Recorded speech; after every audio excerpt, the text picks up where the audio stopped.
All right, what's going on, everybody? Welcome to the Madrid men's draw. We've got the women's draw that came out yesterday, and now it's time to see what the men's draw looks like. Jannik Sinner is playing, which was a little bit up in the air earlier in the week. We didn't know if he was playing, if he wasn't playing. Alcaraz pulled out, Djokovic pulled out. We thought this tournament was going to be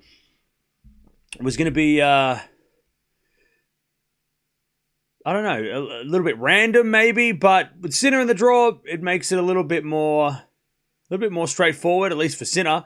He can win everything, right? He hasn't lost a 1,000 match since Shanghai, and technically he didn't lose that match. So let's see what happens, because it's going to be an interesting draw. There are a lot of dangerous players floating around, and it does feel like Sinner's a clear favorite. And he should win. Because, it's hard to say Zverev winning after, his up and down performance last week. But then again, he has only played Sinner in recent 1,000, so maybe... But, is it going to be like Shelton's playing well? Is it going to be Musetti coming good? Kaboli's playing well, right? Rublev. Rude, if he's healthy, how's he look? Vachereau. So this draw is going to be really important to see where, not so much what Sinner has to deal with, but where everyone else falls, right? Because I think that's, we're kind of going, well, this is Sinner's draw, and then everybody else kind of fits in. It's going to be really interesting. Fonseca could take on Sinner in the third round. That could be a thing, because Fonseca is 27 in the world, or 27 seed. So that could be an interesting matchup if it happens. It's going to be interesting. Not to mention all the dangerous unseeded players that are also floating around. Hoda being probably the most dangerous one at this stage, just to kind of see where he falls would be really interesting. So let's see what happens. Draw's supposed to come out in like 20 minutes, so hopefully It does, on time. It's weird that the draw for the ladies came out at 7 o'clock at night and then the men's draw comes out at first thing in the morning. Why not just do them both yesterday? I don't understand. Why wouldn't you? Yeah. I would never understand why they split the draws up over two different. Like, why not just do the women's draw today as well? Why have to do it yesterday? I don't know. But they have their reasons. But how are we doing, Joe? What's going on? Won't Zverev also be tied from Monte Carlo Munich? Maybe, yeah. That's definitely a possibility. When was the last time Sinner lost on 1,000 without a retirement? Yeah. Good question. Rome final last year? Hey, David, thank you for the 16 months. So, yeah. So, we're ready to go. And then I'm pretty sure the tournament starts tomorrow. So, that is interesting. First round for the ladies start tomorrow, I think. Oh, no, maybe not. Does this tournament start on Wednesday? Do I get a day off tomorrow? That can't be right. That can't be right. The qualies, round 2 qualies start tomorrow, maybe. Is that right? I thought round 1 starts tomorrow. Maybe a little bit of round 1 starts tomorrow. Maybe some of the round 1 starts tomorrow. Maybe. I swear I thought round 1 started tomorrow. Hang on.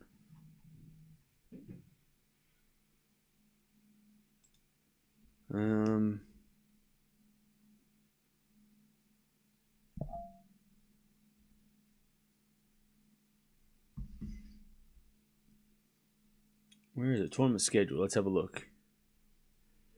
All right. So, oh yeah, tomorrow. Yeah, Tuesday, round 1 main starts, and qualies round 2 finish. All right. So yeah, I don't know how many. It says here.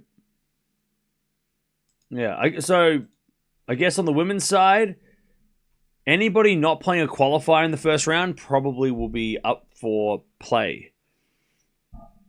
So possibly Chen Sakari, which is a really good matchup. Putintseva Valentova, Bolter Townsend. Badosa could play tomorrow. Venus could play tomorrow.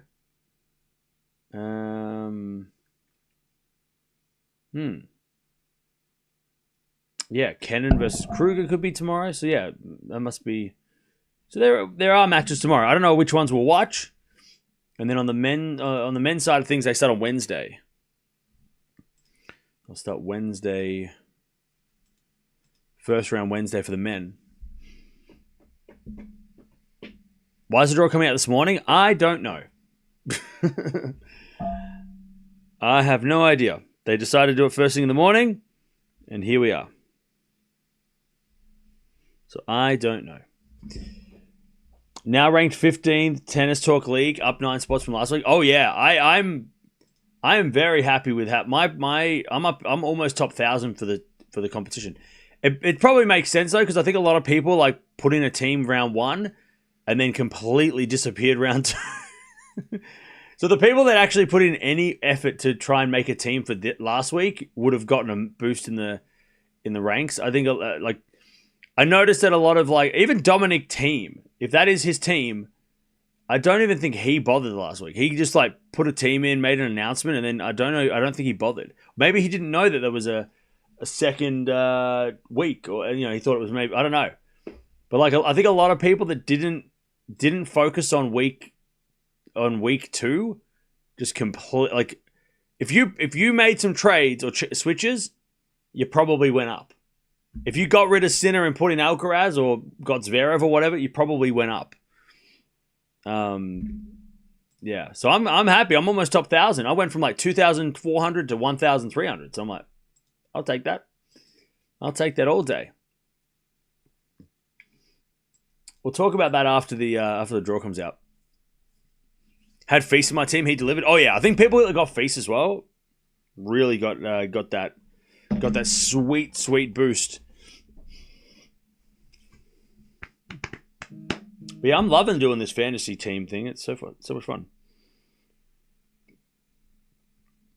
I don't know what to do though if I do the swing switch or if I wait for next week to do that. I don't know. It really my team is very draw dependent. If my players are all going to compete in the second round, I'm going to have to make some drastic changes. But if my players are all kind of spread out, then I might just keep them and then do the swing switch next week.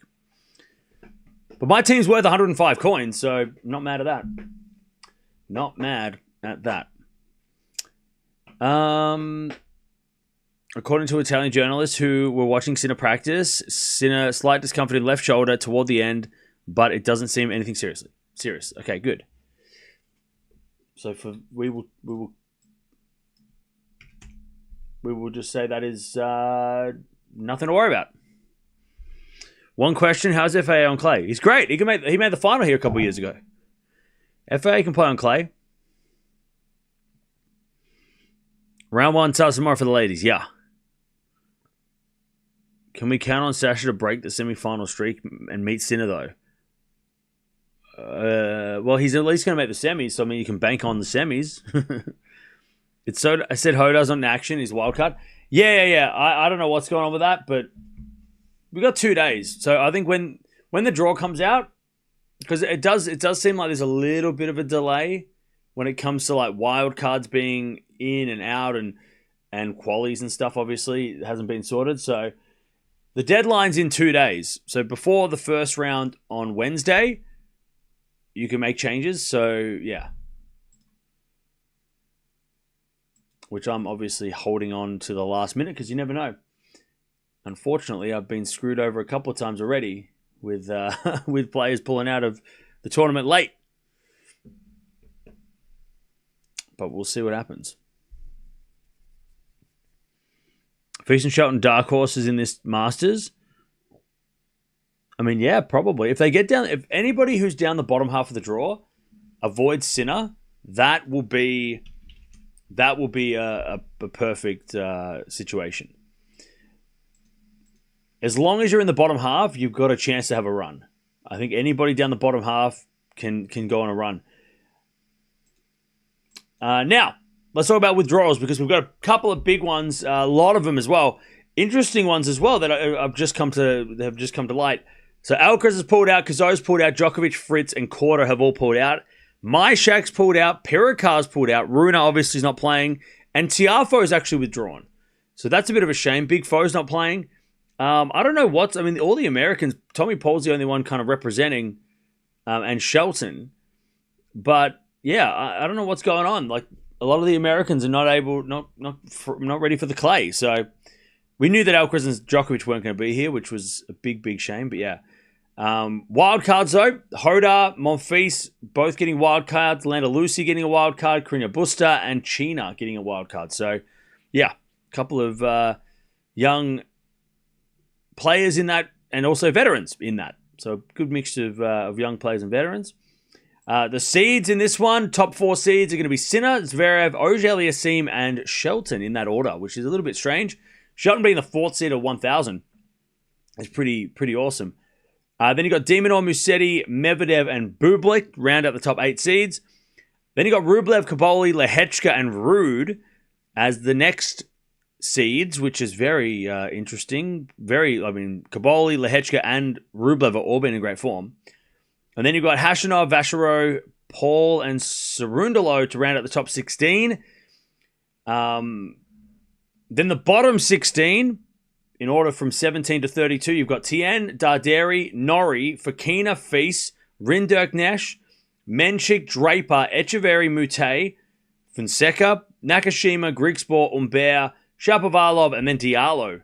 So three Canadians are seated at this tournament, which I don't know if that's a first on the men's side. On the women's side, you got Fernandez as well. So I don't know if that's a first. Three Canadian men seated at a 1,000. That's got to be some sort of a record. Now, the big things are, the top 8 seeds play the bottom 8 seeds. So, for example, Fonseca is a bottom 8 seed. He might play Zverev or Sinner in the 3rd round. So that's who we're going to be watching to see where he falls. Where does Fonseca fall? Because he is going to guaranteed to play a top 8 player in the third round. I guess you'd want to play maybe De Minaur or Medvedev. Probably at this stage, because De Minaur's not been playing great. Medvedev on clay if you're Fonseca.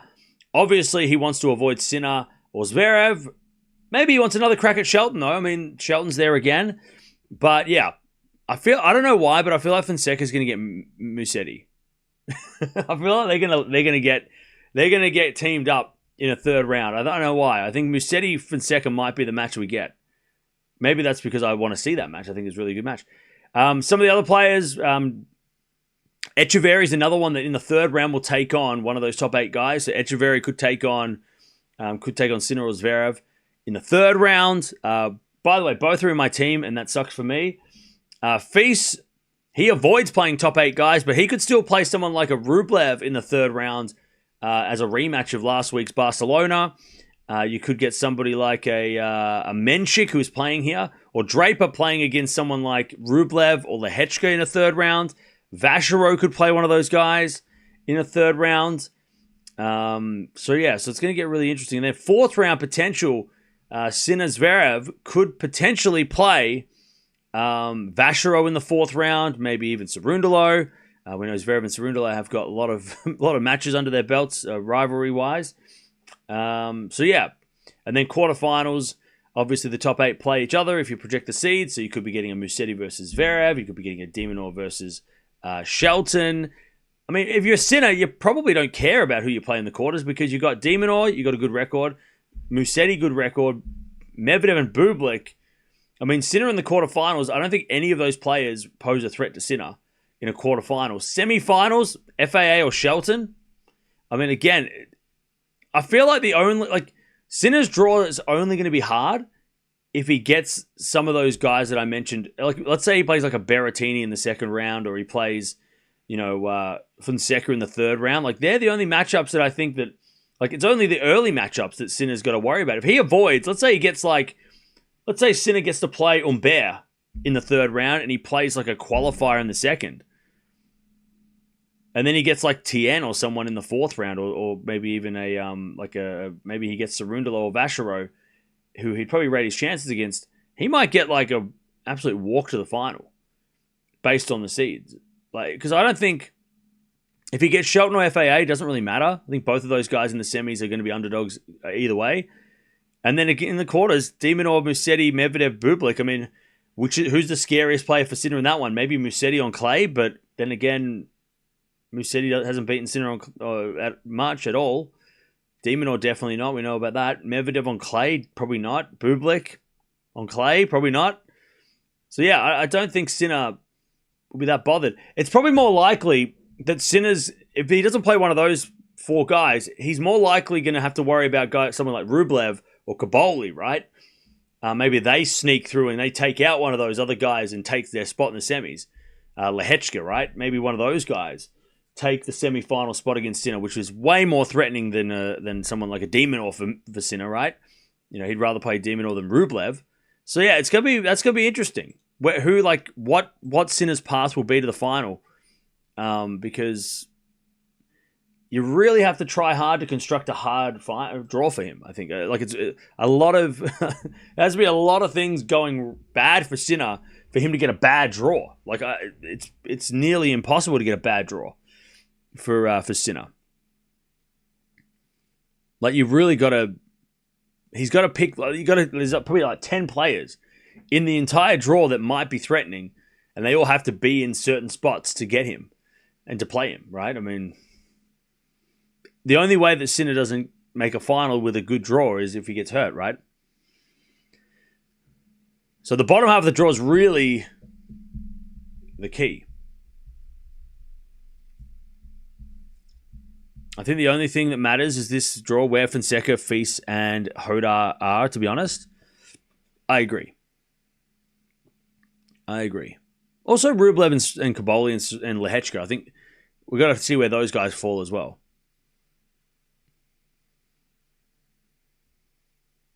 Not even 10? Well, yeah, maybe even just 5. I was being generous. Maybe just 5 players that Sinner's got to avoid. I mean, let's name them, right? He's got to probably got to avoid, want to avoid. He wants to avoid Fonseca, obviously. Probably want to avoid Hodar at home. Not that Sinner gets affected by crowds, but still, you don't want to play that guy unknown. But yeah, Hodar might be tired. We'll see what happens. But if it's a second round, he might be fresh, right? So Hodar is probably someone you want to try and get away from. Feast is definitely someone that I would love to see Sinner Feast. Like, personally, if we get that fourth round, I would love that. Because I think that's a great opportunity for Feast to try and pass another test, right? And push himself against Sinner. Rublev, I think, is a threat to Sinner. Especially if Rublev is going to bring that form that he brought last week. I think Rublev could be, maybe not a threat, but he could be a problem. I think Rublev is not to be overlooked. If you want to avoid him if you're Sinner, you'd rather play other guys. Draper, Echeverry. I mean, Echeverry on clay, but he got to set off Alcaraz. Mahatch is unseeded, so maybe you want to avoid Mahatch, right? Because Mahatch did take a set off Sinner, the only guy to do that in the recent times. So maybe you want to avoid Mahatch if you're a Sinner fan.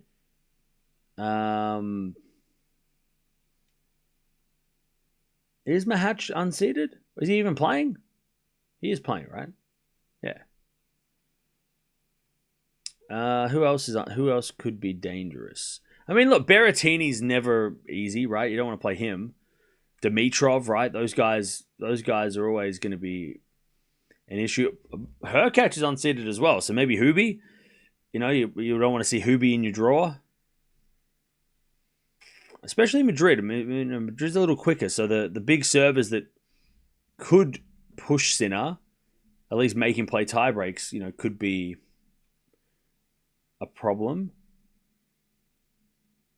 Cilic would be interesting too if Cilic played Sinner. And Mickelson as well. Mickelson's another one that pushed Sinner in Miami, so maybe. But Mickelson on clay, I'm not sure.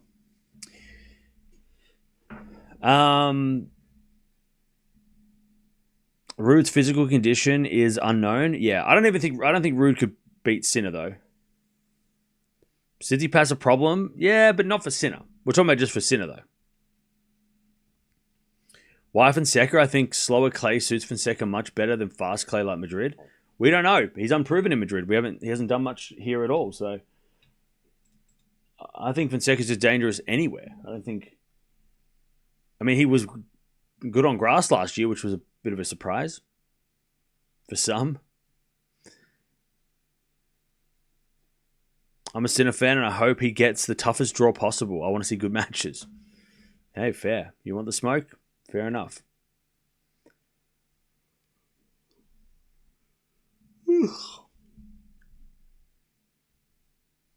Who's likely to stop Feast if Carlos isn't playing and he avoids Sinner until the final? Yeah, great question. Be fun to watch. See who Feast. I mean, Feast might play some tough matches early in the tournament and then run out of gas like he did in Miami. So if Feast, yeah, it depends on how. I mean, Feast had a really big week last week too. So I think Feast needs to get a couple of easy first rounds so he can get to the quarterfinals relatively fresh, and then he can start pushing himself against the big guys. But if Feast plays like a couple of three-setters in the second, third round, he might just run out of gas, which is was a problem in Miami, right? He played some tough matches and then played Lehechka and just couldn't fight through.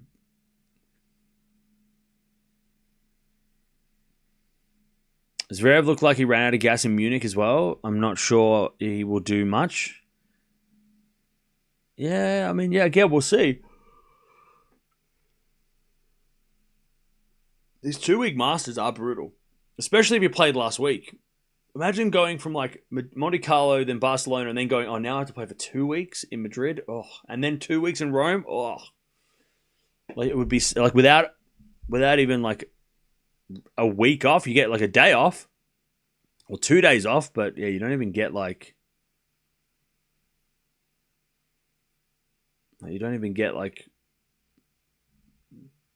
2 days in a row off or 3 in a row. Brutal. Oh yeah, Alcaraz is out. Alcaraz is not playing this event.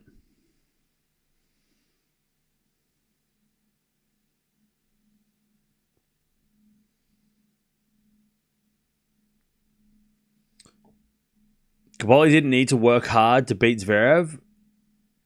Sasha might need to fuel up ahead of RG.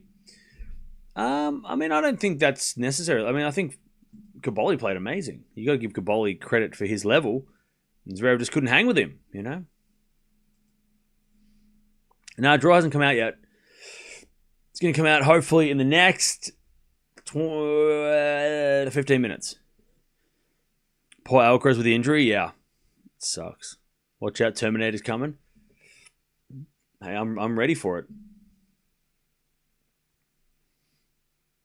I want another Sinner match, but not possible. Yeah, we're just going to have to wait for Rome, or the big one.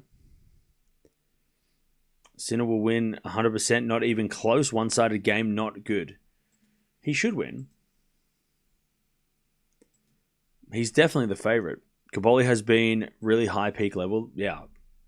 He just didn't play great, as good as in the final against Shelton that he could have. But yeah, up until then, he was phenomenal. Alcaraz won't beat Sinner anymore on clay. Well, they're not playing this week, so we'll find out. Quinn gets top 20? Maybe.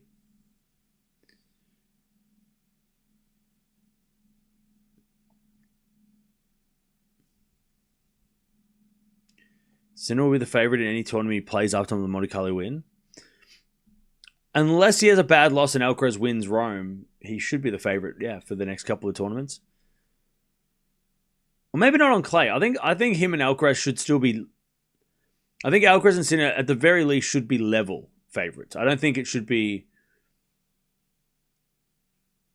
I don't think either guy... it's hard to argue that Alcaraz is the favourite just because he won last year, but then what if he plays Sinner? Sinner nearly won last year, and he also won already on clay this year. But I don't think saying Sinner's the favourite at RG because the day that they played in Monte Carlo was windy, and if it's a nicer day, will Alcaraz be over 5 sets? Will he be more favoured? So I think they should, at this stage, we should be saying they're joint favourites. Because it's very hard to make a strong argument for either guy being the sole favourite. So I think we've got to say, until maybe the end of Rome, almost up until the draw comes out.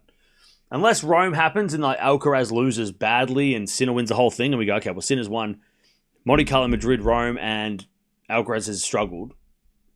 If Alcaraz is injured going into the French, well, that's going to be a huge difference, right? But for now, I still think it's going to be...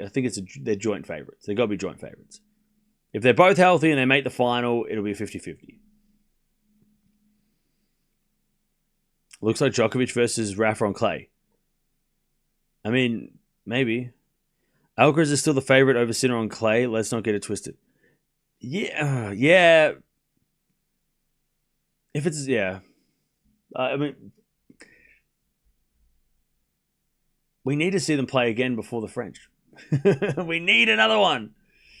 We need a healthy Alcaraz on a nice day in Rome against Sinner to just give us some better perspective, because there's too many variables in that Monte Carlo match. Sinner played better in those conditions, but what if those conditions didn't exist? Is Sinner still better than Alcaraz? What's up? We have to find out. We can't have anything distracting us, Who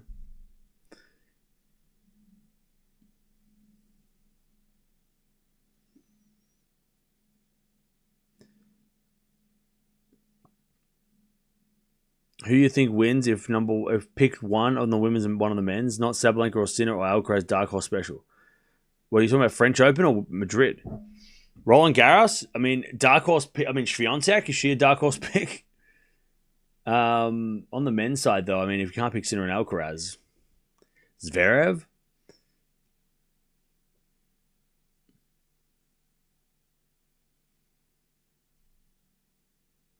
Wind affects both. Wind is always a stupid excuse.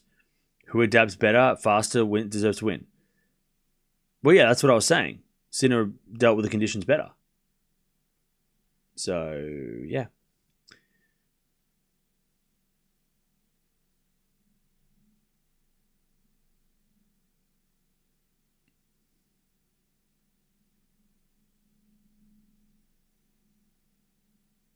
Given Swiatek's record against top 10, she could be. Yeah, is she a dark horse? I'll go with her. Madrid looking like a 500 tournament without Djokovic and Alcaraz? Not really. It's still great on the women's side as well. Remember, it's a joint tournament. Zverev got to find more heart for me. His game is there, just the mindset. I think Zverev's improving that though. Like he's just been consistently making the semis and losing to. He lost to Sinner and Alcaraz until last week in most of the big tournaments. So, and then he lost to Caboli, who was playing crazy. So I mean, I don't think Zverev's having a bad year. I mean, he's just like most players, like Djokovic last year. Just kept getting stopped by those two guys, right? And then every now and again would have I feel like Sinner's 2026 Zverev's 2026 is it better than Djokovic's 2025? But it seems similar, right? Because Djokovic in the big tournaments would get to the semis and then lose to Sinner or Alcaraz. Zverev so far in the big tournaments up until now has done that. Yeah, he had a couple of weird losses too, but Djokovic did as well last year. So I feel like Zverev is beating a lot of the players he should beat. He's just not beating the two guys he has to beat.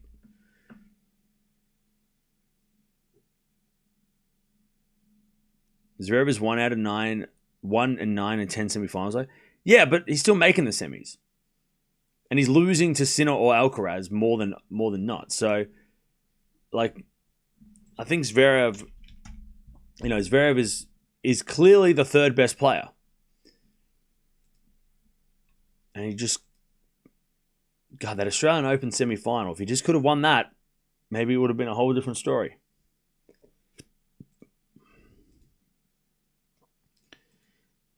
Like, who's he lost to in the semis lately? So he lost to Caboli, who played ridiculous. He lost to Sinner, Alcaraz, Sinner. He beat Musetti in Vienna. He lost to Alcaraz and Cincy.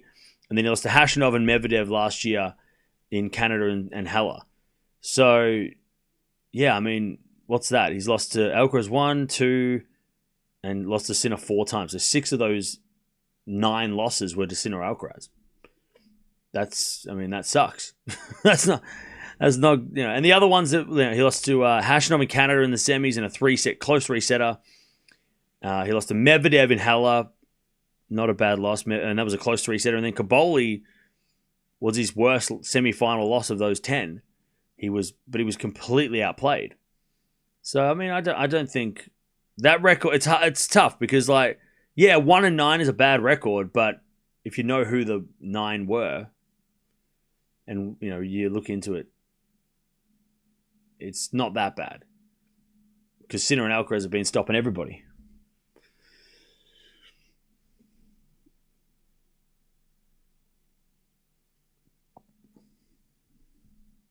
Zverev has been consistent against Sinner.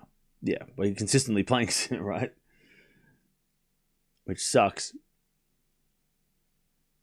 It would be good to see Zverev win this. Like if Sinner didn't make the final, and Zverev was to go on to win the title, that would actually be that would make things very interesting. Be a very interesting turn of events. And yeah, okay, Alcaraz isn't here, and he didn't have to play Sinner to win it, but it would just be like, oh, okay. Maybe it would just show everybody, remind everybody about Zverev.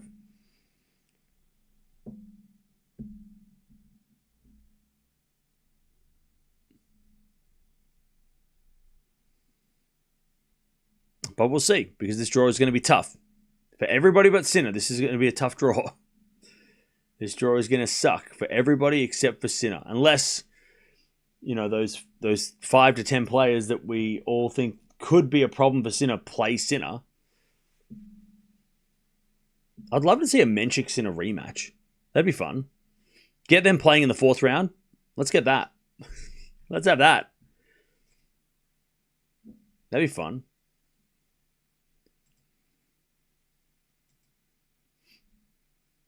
Zverev lost last 8 matches against Sinner. What are you talking about? Are you talking to me or somebody in the chat that said something?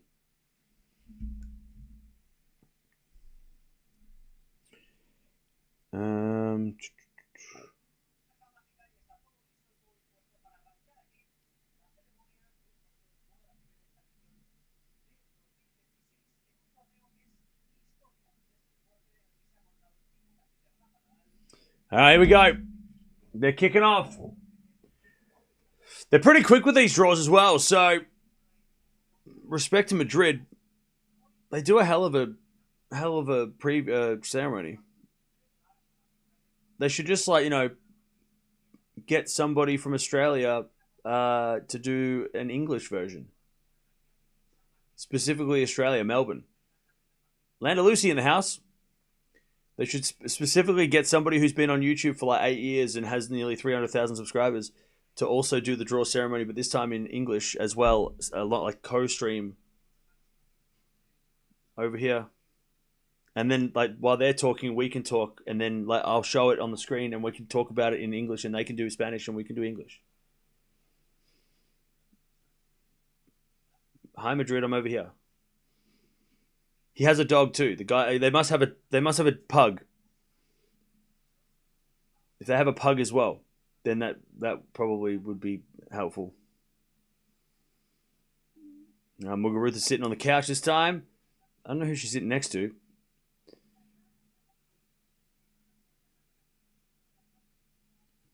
He hasn't given anything since his foot infection, so I don't know what he's going to do. Yeah, true. I mean, how is he over his foot infection is the big question, right?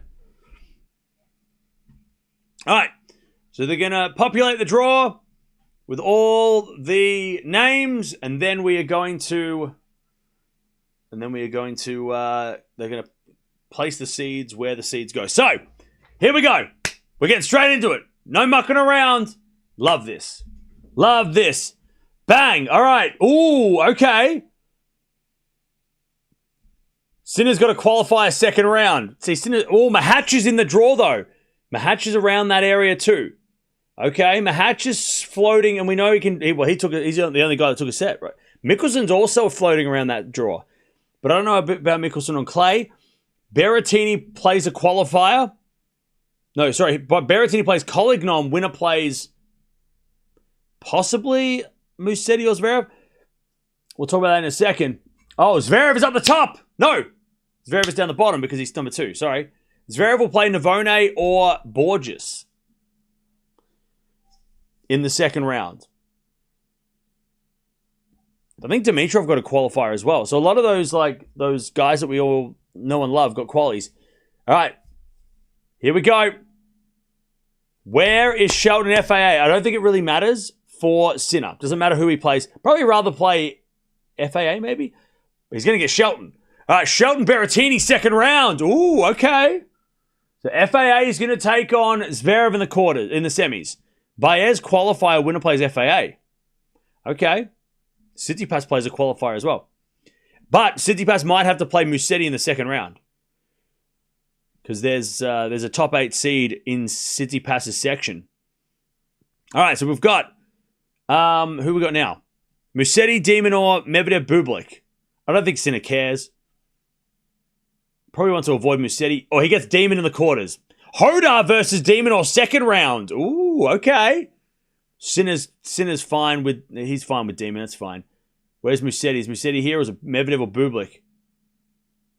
Oh, Musetti's up the top. Oh, Musetti Hurkacz 2nd round. Musetti Shelton in the quarters. Winner plays Sinner. Ah, damn. Musetti... I was hoping Musetti would be down the bottom. Bublik's going to take on FAA. Tsitsipas Bublik 2nd round. Okay. And then Medvedev versus Zverev in the quarters if Medvedev makes it that far. Marijan Quinn, winner plays Medvedev. All right. Who's next? All right. Oh, these are the tough guys. Rublev, Kaboli, Lehechka, Rude. This is important. Who's going to play de Minaur. Rublev, de Minaur, 4th round. Winner plays Sinner. Okay. If you're Sinner, you'd rather play Demon than Rublev. Ooh, Lehechka. He's going to take on Musetti. The winner to play Shelton. Maybe. Okay, Rude is going to play Bublik. I tell you, that third section is open. The third section is wide open, and that means that Koboli will take on Medvedev. Winner plays Zverev. Ooh, Koboli Monfils 2nd round. Okay. All right, now we've got Khachanov, Vachereau, Paul, and Cerundolo. Not easy. All those guys are tough. Vachereau and Cerundolo may be the most difficult this year. Oh, Cerundolo versus Sinner. 4th round, okay. All right, that's interesting. I don't think it's a problem for Sinner, but that's interesting. Oh, Vachereau's going to take on Shelton in the 4th round. Okay.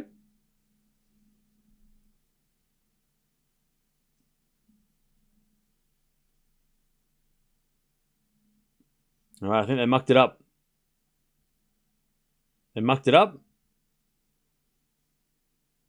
They picked up, they said 16 and 14 again. That's not right. It's 15 or 13. Uh-oh. Uh-oh. Uh-oh, they've mucked it up. Oh, no. Uh-oh. Uh-oh. They've mucked it up. They picked number 16 twice. Oh, no. And then they picked up Vachereau again. They're like, oh, number 14. Wait, hang on. That can't be right.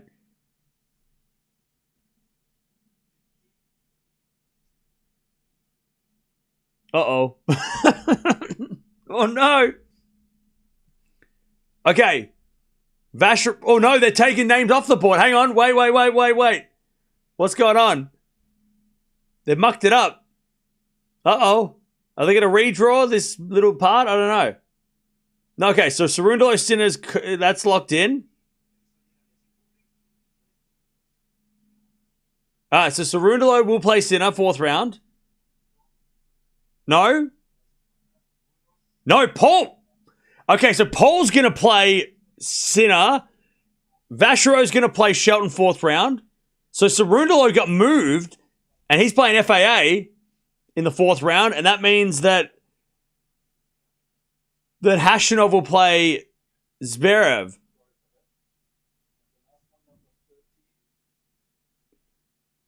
People are going to say all kinds of things for this. They're going to say all kinds of things for this. I mean, Cerundolo and Paul against Sinner both probably have the same amount of chance. But Sinner fans are going to riot because remember, Paul got a set off Sinner last year on clay, and people are going to be like, hang on, why did he get moved? People are going to freak out about that. But that's okay. I don't think it makes any difference. I think they just maybe... They might have accidentally picked up the wrong thing, and they just went, let's just do it again. I don't know what happened. But anytime there's a draw that doesn't go smoothly, people talk. Anyways, Norrie's going to take on Paul, winner plays Sinner.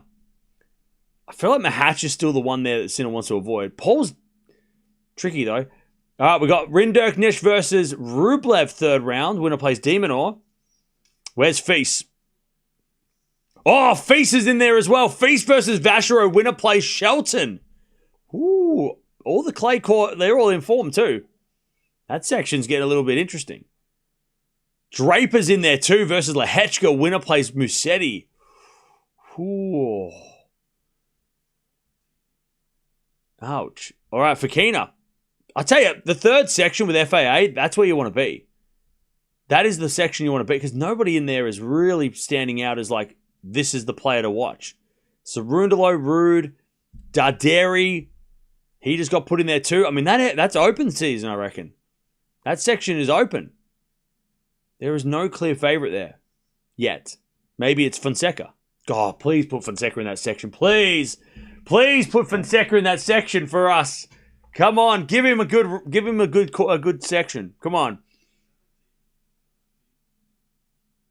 All right, Tien's getting put in with Koboli and Medvedev. Koboli's section's pretty nice. Koboli has a chance to make the quarters for sure. And that means that they're putting in... Menchik is in with Zverev and Hashanov. Okay. Zverev's draw's not terrible. All right, now we're going to find out where's Fonseca. Oh. Who's going to get Sinner in the third round?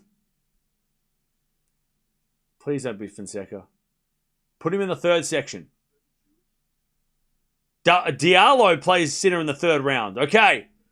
No Fonseca Sinner rematch yet.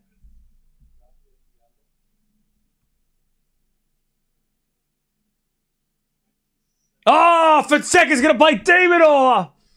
Ah!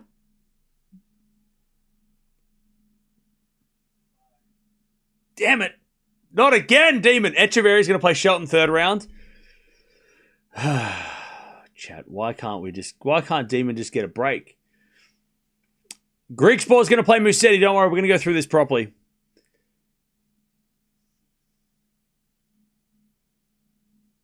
I tell you that Mute versus FAA. FAA section is so open. I don't even know who to pick. So Nakashima FAA. Mute will take on Bublik. I have no idea who's going to win that third section. Who's making this? I mean, Ruud, if he's healthy, might be the standout. FAA being the best player in that section. I don't know. FAA probably makes it, right? He should make it. Shapo versus Medvedev third round, and then on Bear versus Zverev. I don't know what to make of that draw. I mean, Sinner's got an okay draw. It's not the worst draw it could have been, but are they going to put it on the screen now, or are they just going to cut away like they did yesterday? I didn't even put it on the screen yesterday. Yeah, I don't know. I don't. That third section feels like we could get a random player out in the semis to play Zverev, but Zverev doesn't have the easiest draw. I think Sinner's draw. Sinner was always going to get the draw that it was going to be very unlikely he was going to get a real tough draw. Shelton's draw, I don't even know what to make of because Shelton's got his section has a lot of informed players. Vachereau, Feast. FAA Bublik definitely won't happen. Yeah. I mean, since he passes there, maybe he can take the chance. There's a possibility we get Hodar versus Fonseca if Hodar beats Demon. That part of the draw is really, really dicey. Feast Vachereau could be a third round. Yeah.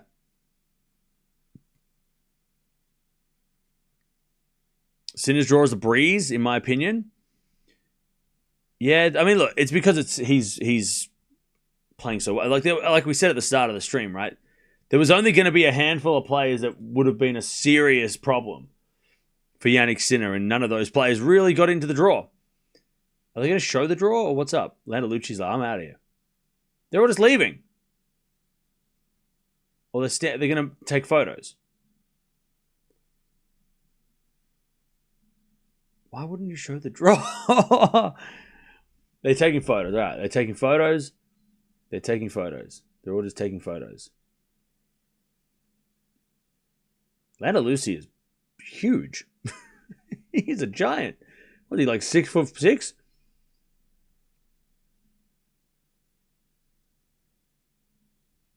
He's 6'6", but he looks about 12.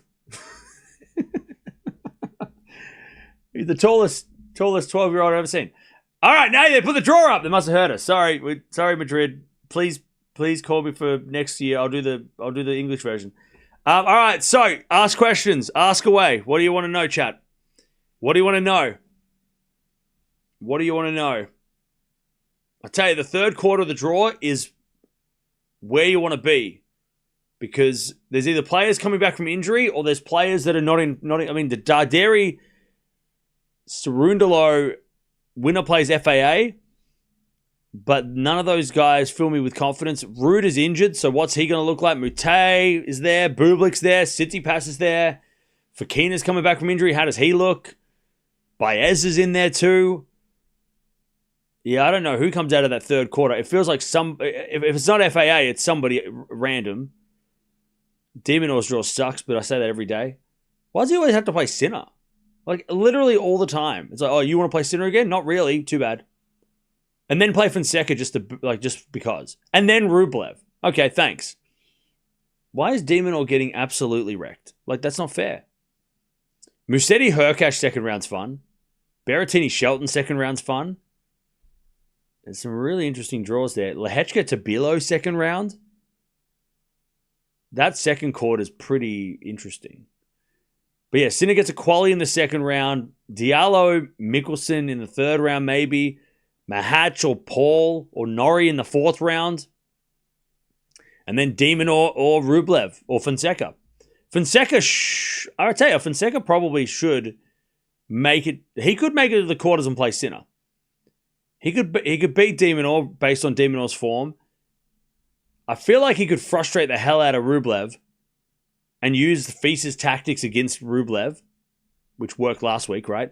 So Fonseca making the quarters is a legitimate possibility against Sinner. Rinderknecht might take out Rublev, and then we get a third Rinderknecht Fonseca match. 3 in 3 weeks. Zverev's draw.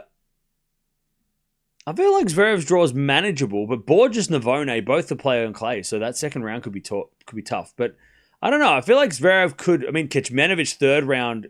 If Kecmanovic beats Humbert, a rematch of that one. So Zverev's like, don't get that guy near me. But Zverev's draw to the quarters should be okay. I mean, then in the quarterfinals, what, he plays Kaboli again? Maybe? Or is Kaboli going to be tired? I don't know. I feel like Zverev's draw is not bad, but he needs to... Those matches that are a little bit tricky, those ones that are like, well, that guy could be tough, he has to win those convincingly to make it everyone feel better. But yeah, I don't know. I don't think his draw's that bad, Zverev. I think the worst draw is probably the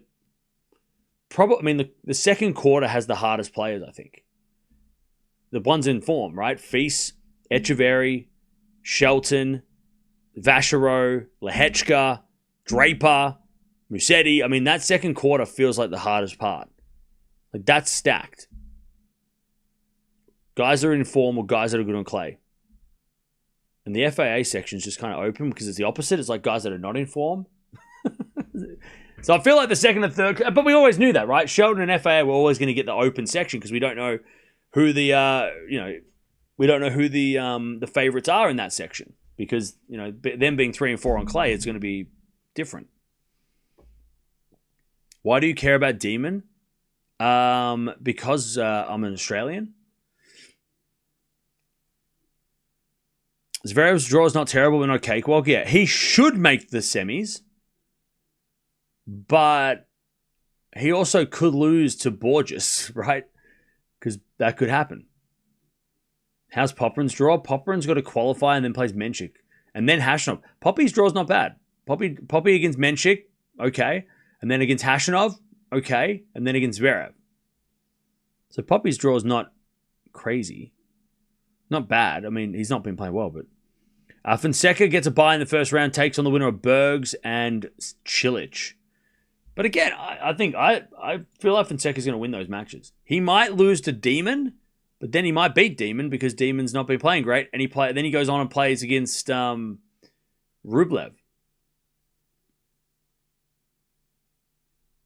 Demon, my man, get terrible draw, I know, right? He just gets Sinner every time. It's not even a terrible draw. He always has to play Sinner. Like, he always has to play Sinner. If he didn't have to play Sinner, we would be a lot better.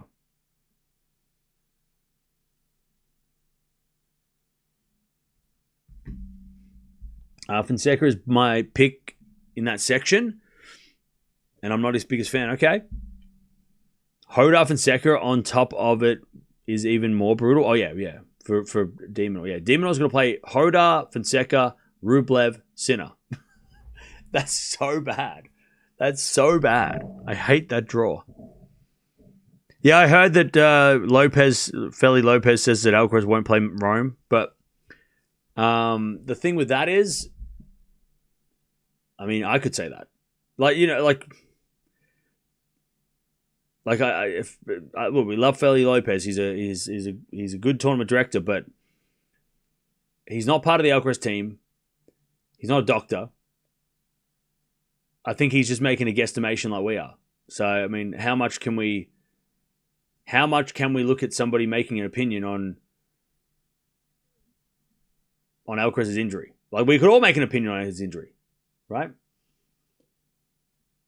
You ain't Lopez, bro. I'm trying, and we're both wear glasses.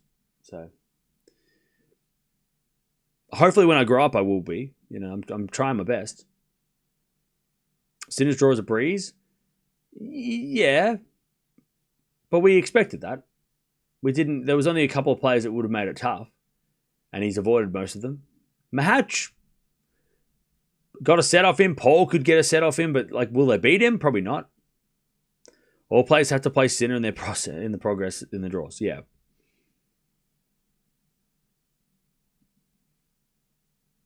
Rublev can beat Sinner on clay.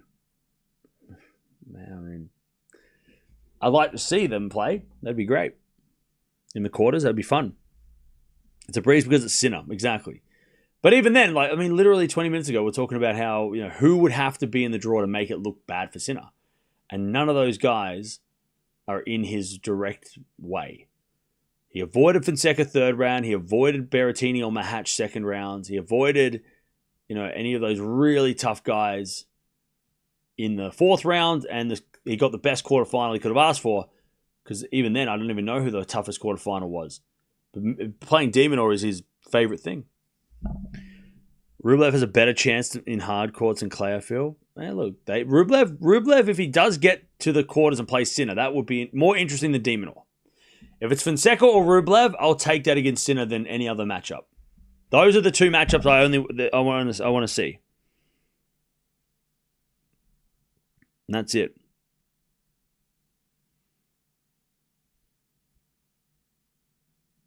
Yeah, Feli Lopez says, I've had that injury before, but I haven't talked to him or his doctors. So, I mean, yeah. Obviously, he has more authority on than most people, but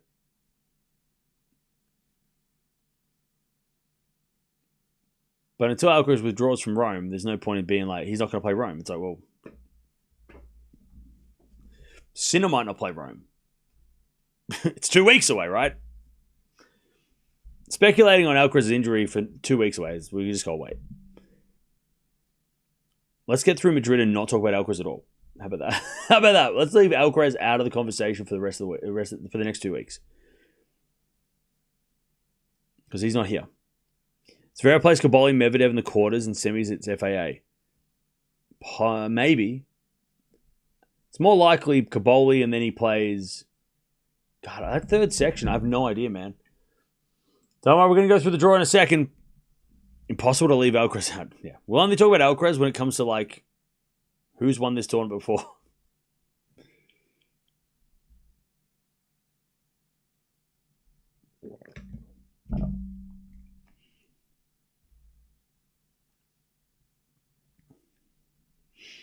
All right.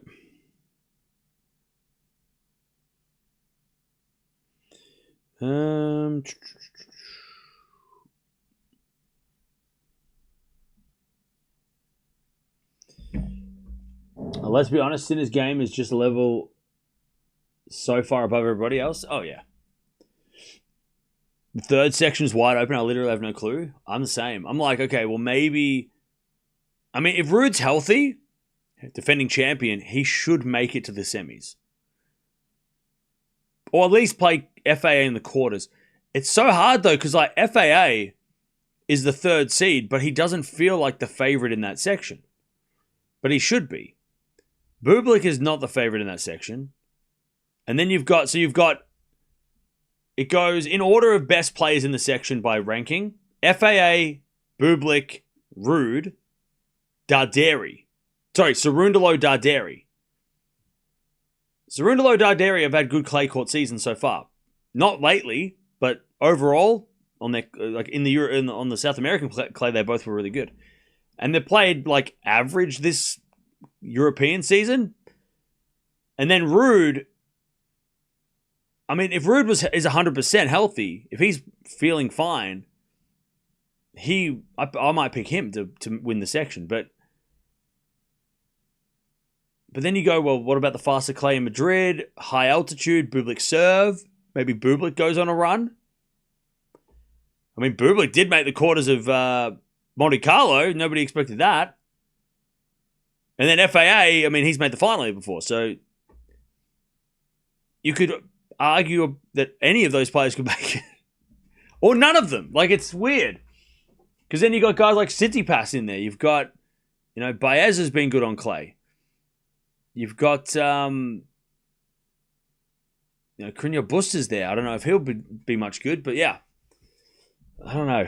That section is super, super weird. That is a weird, weird section. I'll tell you though, I'm all for Berrettini Shelton. I would love that.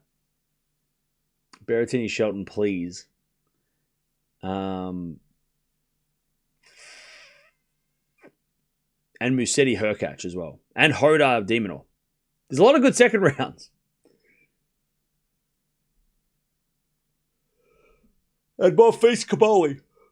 And Dimitrov Tien. Okay. I don't know what that looks like. On clay. Clean sweep and pulling away from Alcaraz. I mean, Sinner should win this tournament. But he should have won this tournament before the draw came out too.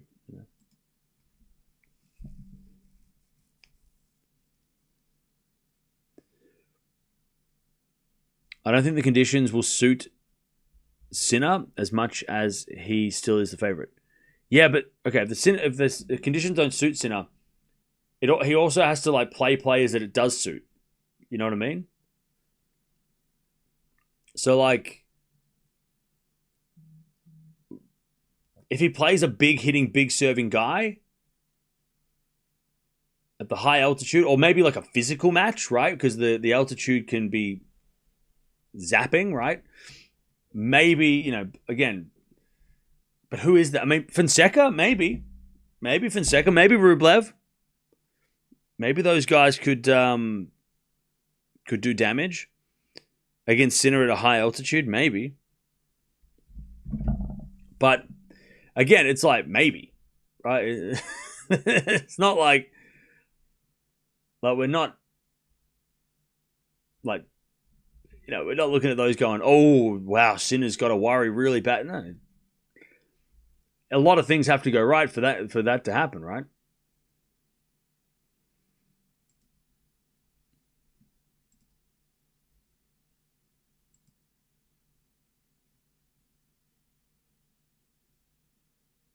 It's easy for him to hit through everyone. Yeah. I mean, Sinner might actually like playing it in this in these conditions,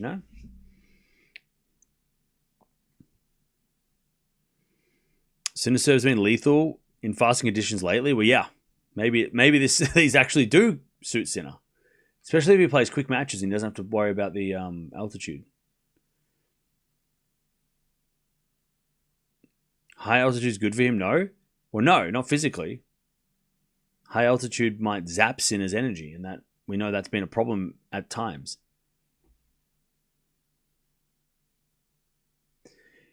Sinner does play well in Turin, which is above altitude. Yeah, I don't know if there's a difference between indoor and outdoor with altitude. I'm not sure.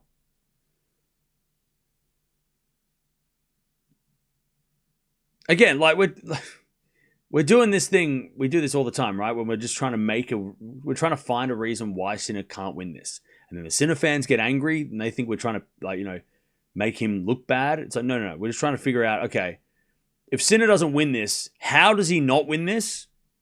And who does? Right? That's what we're trying to do, because that's the only thing we can do, because otherwise it's like, well, Sinner's going to win. Call me on, in 2 weeks and we'll talk about Rome. Otherwise, what's the point, right? If we're not going to have a discussion on, it's like, who's playing for second, right? It's boring. So we're not trying to tear Sinner down. We're just trying to figure out, okay, then how does somebody else win this? Because if the answer's they won't, then what's the point in watching it? We might as well not play this tournament. We might as well just let Sinner win, give Sinner the trophy and just watch the women's tournament. The men's tournament, nobody cares, right? Let's watch the women's. We can't do that. We're not going to do that. So, how does, what What does Sinner have to worry about this week? Or who could be an interesting matchup against Sinner? You know? Because Alcaraz is not here. And we know Zverev hasn't done great against Sinner lately. So who else is there? Is there anyone else? Yeah. And we break it down. Okay, what's Sinner's weakness? Well, sometimes, physically he does break down. Is this the kind of tournament that could test him physically? Maybe, depending on who he plays. If he plays the wrong player on the wrong day, maybe he could be tested. I mean, who thought Sposiri was going to take his legs out in Australia? Nobody thought that. And then it happened. So, okay. But like, Mickelson did push Sinner in Miami, but is Mickelson on clay going to be serving that well and be able to do that? I don't know. Maybe. And Mickelson would like his chances if he plays against Sinner in the third round. Anyways. Any other questions about somebody else?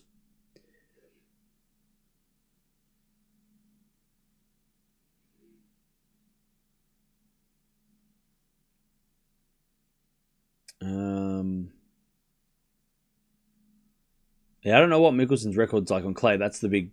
That's what's the question mark is. You know, he hasn't. I don't think he's played that well on clay so far this year. But just joined. How are you doing? Good. How are you doing? The only way Sinner doesn't win is his body fails him literally. Well, yeah, exactly. That's that. I mean, and that's. I hate doing that. Every time we're like, oh, well, the only way Sinner loses is if he loses to himself. And you're like, okay, well, when does that happen? Never. He rarely loses to himself.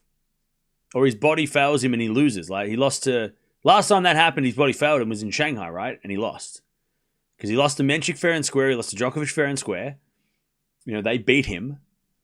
But other than that, his body failed him. But those conditions were super unique. A very slow court and very humid. And everyone was cramping. Like it was extreme conditions. We're not going to get extreme conditions in Madrid. It might be cold, which makes it slow, but it's not going to be humid and it's not going to be the altitude. But like, is Sinner really not going to deal with the altitude well? I mean, look, and again, we're going down ridiculous paths, but. And again, Sinner fans, don't get angry. It's not about you. This is not. Sinner's gonna win, right? Unless, what if he gets sick though? Right? That's another. Yeah. Again, we're talking ridiculous. Like nobody can beat Sinner unless he's sick. That's crazy talk. Yeah, you're betting on Sinner getting the flu. Okay, good luck. Good luck.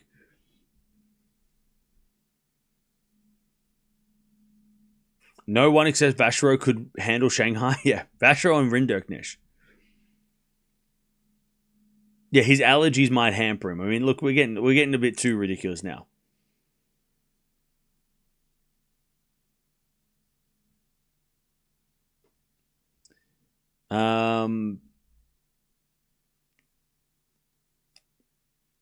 But yeah, so it'll be interesting. Any more questions before we go through this draw properly? Any other? The top half is definitely stronger than the bottom half. What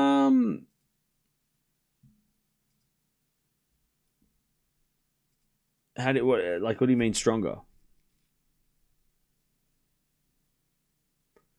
You mean like there's tougher players in the top half? Probably, yeah. Vachereau or Beast physically, yeah. No, see you later, Dutchie. Mickelson just won a challenger in Estoril. Okay. That could be fun. Well, if he does get to Sinner in the third round, maybe that'll be interesting then. Bottom half feels open. The bottom half is Zverev to lose, but he could lose.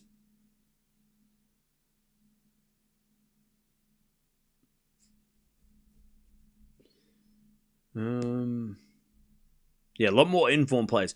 That second quarter is very, very very good. Like that's a good, like all the players that are playing well, most of the players that are playing well are in that section.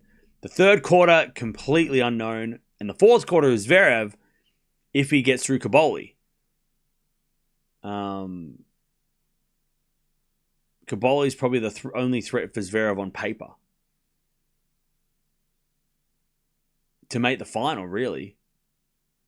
Because what? FAA against Zverev in the semis? I don't know. I mean, Zverev should be the favorite. Ruud in the semis, Zverev should be the favorite. Bublik makes the semis, would be incredible, but Zverev's still the favorite. Cerundolo in the semis against Zverev, that could be interesting, but Zverev should be the slight favorite anyway. So it's like, yeah. Like, but the thing is, like, Zverev isn't Sinner, so you can't just put him in the final, right? Whereas Sinner, even though he has possibly a tougher road than Zverev, I mean, if you put Sinner where Zverev is, you're probably thinking, well, Sinner makes the final without dropping a set. Maybe he plays a tiebreak, right? But, yeah, that's not how it works, you know? Zverev could lose in the second round to Borges. Like, that could be, or Navone. Like, they could beat him. He could lose to Kecmanovic in the third round. I'll tell you, if Zverev had been the third seed and Alcaraz had played, Zverev's draw would have looked a little bit better. It would, or maybe not a little bit better, but he would have been in that third quarter where it would have been his, like, easily his section to lose, right? He would have played, you know, Cerundolo fourth round. Okay, maybe not. I don't know. I don't know where. I mean, you couldn't really put Zverev anywhere. Again, it depends on him. Like, Zverev should make it far, but it's on him, and that, I don't know. If he plays a little bit passive and his opponent decides to play the match of their life, he could lose, right? We saw that with Caboli last week. Caboli shocked him. Madrid is always like that guy should make it, and he never does. I know, right? We never have the top picks, or the top players making it to the quarters. It's always going to have some unseeded or random player making it deep. It's on him. That's the problem. Yeah.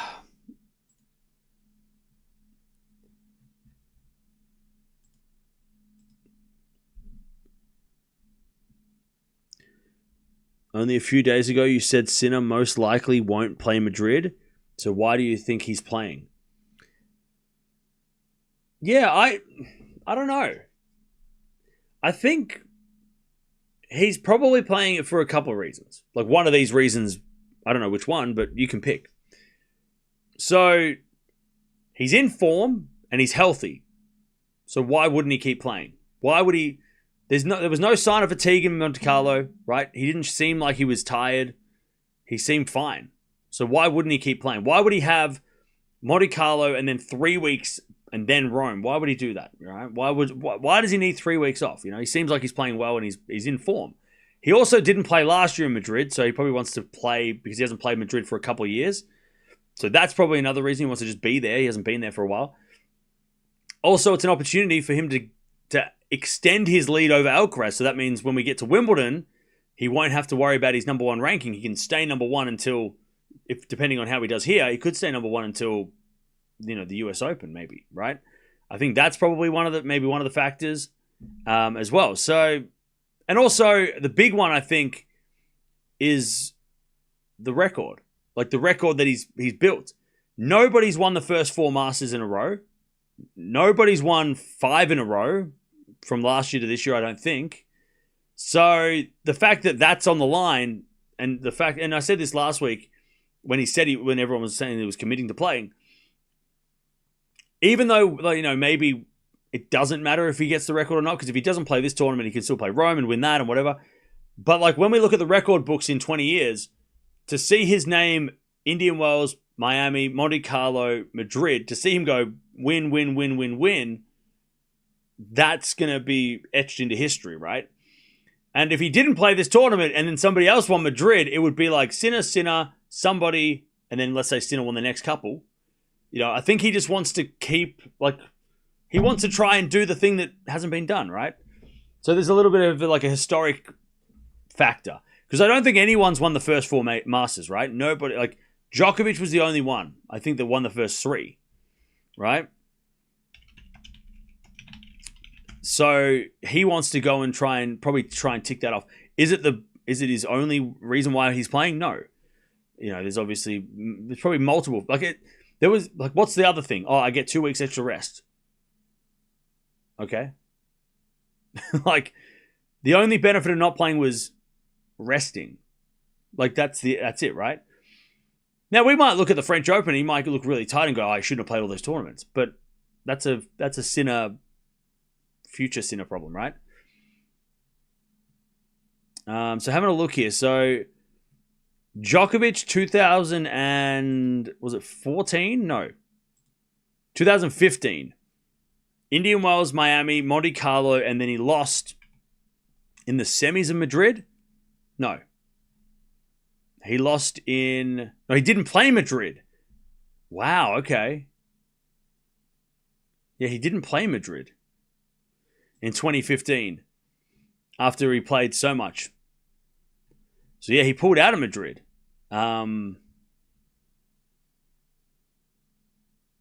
Interesting. So yeah, so Sinner's trying to do something that Djokovic didn't even try. By the way, Djokovic then came back and won Rome. But again, if you look at the thing, it goes Djokovic, Murray, Djokovic. And then Djokovic made the final of Montreal, Cincinnati, and then he won Shanghai, Paris. So the only tournament that Djokovic didn't play in 2015 Masters was the only one that he didn't make the final. He made the final of every single other one except for Madrid, which he didn't play. So almost a perfect season in the Masters for Djokovic that year. But he didn't play Madrid. And it could have been Djokovic in every single final of that year. But he pulled out of Madrid, and there's that blank spot where it's like Murray took that title and Djokovic wasn't there. So yeah, and again, I don't think that's the driving force for Sinner to play this, but I think it's a factor. Hey, I want to have a crack at winning 4 in a row because no one's done that. No one's done that on the ATP for those 4. It's funny because then Djokovic came back the next year in 2016 and he won Madrid. And he won Indian Wells, Miami. He lost Monte Carlo, but then he won Madrid. So he came back to take that one back. Now, Djokovic has won 4 1000s in a row before. It's just not the first 4 because no one's done that. He's won the first 3. He's won 4 in a row. He won Paris, Indian Wells, Miami, Monte Carlo. But no one's won 5 in a row either, I don't think. I think Nadal and Djokovic have won 4 in a row.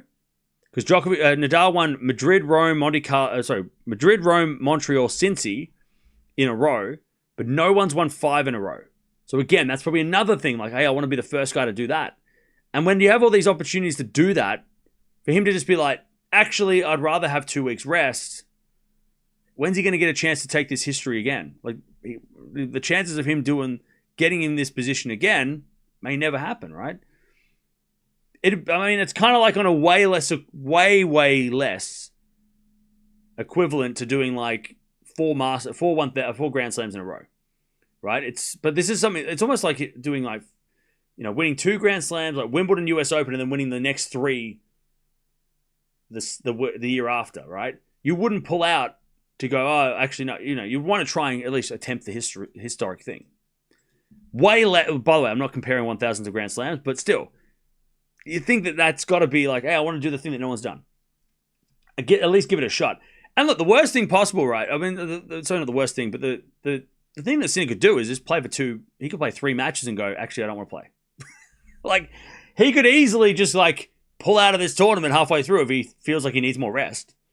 There's nothing saying that he has to play now.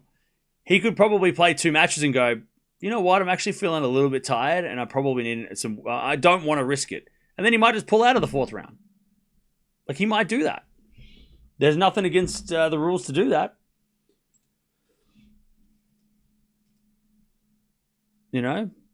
So yeah, he might... a lot of people want him to rest, but he could still get a rest. He could just play 2 matches and then feel a little bit sore and go, I don't want to play anymore.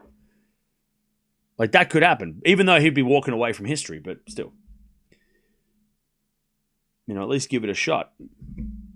It depends on how his first matches go. If they're 3-set epics, he'd probably be like, I don't want to play anymore. The risk is low, yeah. The reward is huge, yeah. I mean, he'll go down in history as the only player to win 5 in a row. Plus the first 4 in a row, which now, again, 2 massive historical achievements. And to add to that, he'll win his 8th different 1,000 and then goes to Rome trying to win the Golden Masters. So again, that is on the line. I don't know what Sinner's historical significance is, like how he put what weight he puts into that stuff. But if you're healthy, why wouldn't you try and go for those things? Why wouldn't he try and win the Golden Masters? Why wouldn't he try and be the first to do 5 in a row, first 4 in a row? You know, why wouldn't he try and do all those things? Because Alcaraz is already putting himself in record books for being the youngest to do stuff. So there's not many records for Sinner to take. Why not try and get himself in the record books? Because he, besides being like the Italian, great Italian player, world records are hard to come by because the GOAT set the bar so high. So why wouldn't you try and get your own little bit of history? Because those are the records that we remember forever, So again, maybe he's just trying to add a little bit to the legacy, especially with Alcaraz out the way,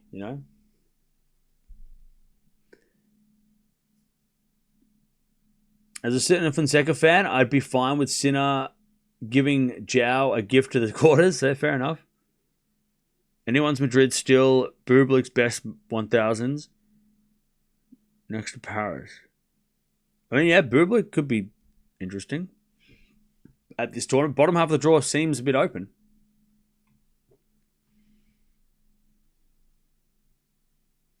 If you're in form and you're physically and mentally fit, you should play. Yeah. And plus, if he wins Madrid, we won't be talking about how he should have had a rest. We're going to be talking about what the historic significance of his achievement is. We're going to be celebrating the achievement that's never been seen.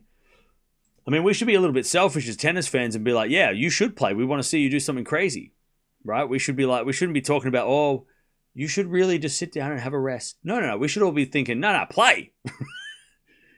Go and play. We want to see historic things. Come on.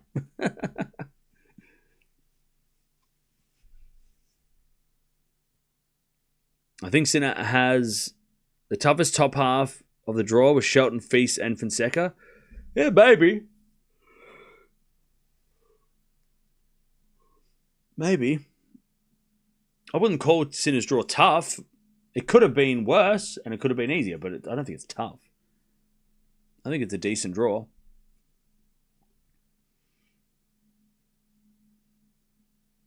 All the Alcaraz fans will be downplaying it because Carlos wasn't there. Well, that doesn't matter. He beat Alcaraz in Monte Carlo, so I feel like that's enough to be like, well, it's not like he didn't have to beat Alcaraz to win these Masters.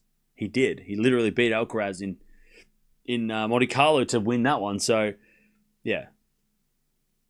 Had he have not beaten Alcaraz to win Monte Carlo, I can understand the Alcaraz fans could have had a bit of a, be like, well, you didn't beat our guy, so, how do we know that you would have won them all if Alcaraz, had made it? But he beat Alcaraz, so yeah, we can't be saying that Sinner hasn't really gotten lucky, right? No, he's beaten the guys. He's beaten Zverev, who's number 3, multiple times to win these 1000s, and he's beaten Alcaraz. So you can't take anything away from. You can't take any of those titles away as easy. He's beaten those best guys, and he also beat Medvedev, and he beat Fonseca, which was really tricky in that Indian Wells matchup. So yeah, so no one's gonna. If Sinner wins this tournament, no one can say that he doesn't deserve it. That's crazy. Well, the only player he didn't beat was Djokovic, and that's because Djokovic didn't play.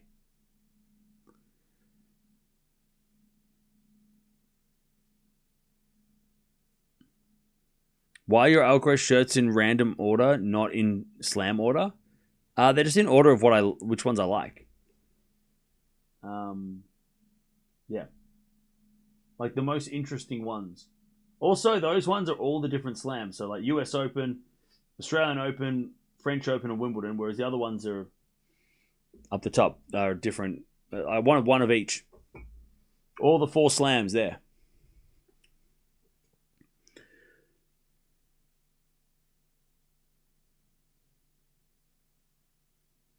Question about Fonseca. I don't know how much about him, but he's a favorite in a lot of surprising matches. Yeah, because he's got such a crazy game. All right, chat. We've got the draw slowly populating, and we'll get to the draw in a second. Yeah, because he's a lot of people. I mean, he's bringing Brazilian tennis back into vogue. You know. And they haven't had a champion since Guga, right?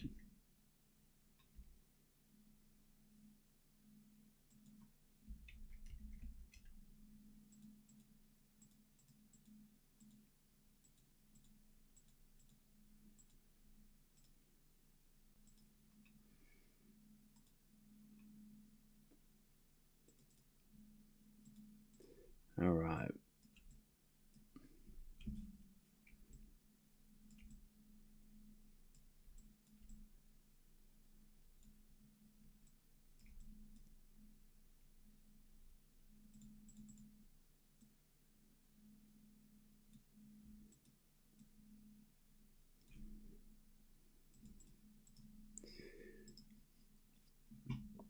All right, we're going to go through this draw. If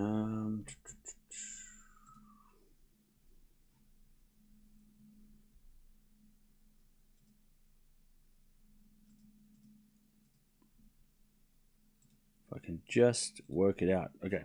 Shabo playing? Yeah. Shabo's playing. He's playing against Medvedev in the 3rd round. Not a bad... I mean, Shabo's got a chance to make the 4th round for sure. Has Bublik returned to his pre-2025 form? Pre-2025. What? You need to be more specific than that. You mean bad form? Is that what you're saying? If you include Six King Slam, winner has beaten Alcaraz 3 times in a row. Sinner has beaten 3 times in a row. He's undisputed number 1. Hey, fair enough. They're saying in Spain that the wrist injury might even hamper Carlos playing Roland Garros. Yeah, Feli Lopez made a comment, and a lot of people are freaking out. I am not freaking out because I feel like we don't need to get hysterical about Alcaraz yet. If he pulls out of Rome, then we start freaking out. Like that's where I'm at. If he withdraws from Rome, run around like crazy, right? Run around in circles and freak out and scream. But it sucks that his injury might not be healed in time for stuff, but we don't know. I mean, again, let's just wait. Wait and see. Lopez has made speculations like this before. Yeah, Gene. I can't remember. I remember Feli. He said something a couple of years ago. Was it last year or the year before? And it didn't happen. Like completely was different. Like, so that's why I'm kind of like, yeah. Look, he has more authority on these kind of issues than most of us. But also, like, at the end of the day, he's speculating as much as the rest of us. Like he's guesstimating too. He's not a part of Alcaraz's team. He's not a doctor. And he even said that. He said, I just watched the thing. He said, I've had this injury before. It's horrible. It's not good, right? It's bad. But I'm not in his team and I'm not a doctor. I haven't talked to his doctors. So he hasn't talked to them. He's just been like, he's looked from, like we've all looked and gone, oh, that's a bad injury. But also, you got to remember that Alcaraz is a freak and a genetic freak. And look at Djokovic, right? We look at him and we go, oh man, he has a knee injury. Gets the Wimbledon final anyway, right? Most athletes, most people would never be able to do stuff, right? Some of these people are not the same as everybody else. So Lopez having a wrist problem that's similar to Alcaraz and the way he went through it doesn't mean Alcaraz is also going to have to worry about that. He's a different... And again, Feli is speculating like we are all speculating on every injury we ever see. Sometimes it's right, sometimes it's wrong. We don't know. People don't. Only the people know that are involved. So let's not get hysterical for no reason. All right? Don't freak out, Alcaraz fans, right? Just everybody just chill. He's playing Rome. Until he's not playing Rome, everything's fine. Everything's okay. It'll be okay. And let's not add to the speculation to freak Alcaraz fans out because they don't need that kind of shit. He's already not playing this week. They've gone through enough.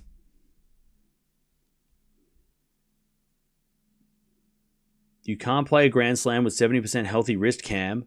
Are you okay? I feel like you specifically are just like... I know it's Monday. Everyone's pissy, but are you all right? Madrid's 10 days away, or 10 days or so. Yeah, it's like a 12-day Masters. That's what they call them. 2 weeks, yeah. It starts on Monday, ends on a Sunday. It's two weeks. I definitely want Carlos at RG. If he pulls out from Rome, there will be really sad. Well, yeah, if he pulls out of Rome, then alarm bells. Because that's 2 1000s in a row that he doesn't play. That's going to be... That's sketchy, but until then, let's not lose our hair. We just don't know how bad the injury is. He may be just resting as precaution. Yeah, exactly. He said it's more serious than he thought, which is why he put out this tournament, but also only him and his team know. I want Fonseca to win Madrid. Yes. Please. That'd be great. I love that too. Let's get that. I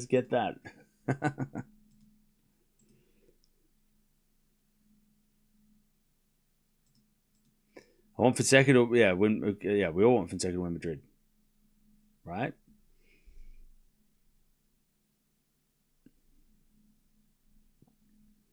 A lot of gloom and doom this morning. Yeah, it's Monday.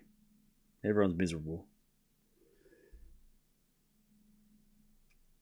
I just hope Rude makes a decent run. Yeah, me too. I don't even know if I put it... I'm trying to... Contemplating whether or not I put him in my team. Because, yeah. He is a... I don't know. I feel like he could be somebody you could put in the team.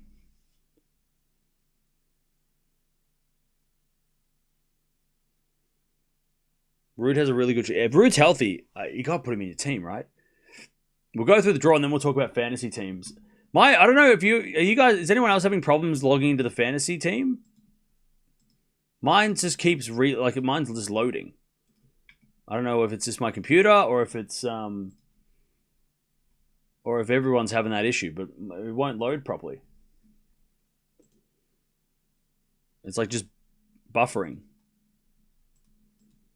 I haven't checked yet? Okay.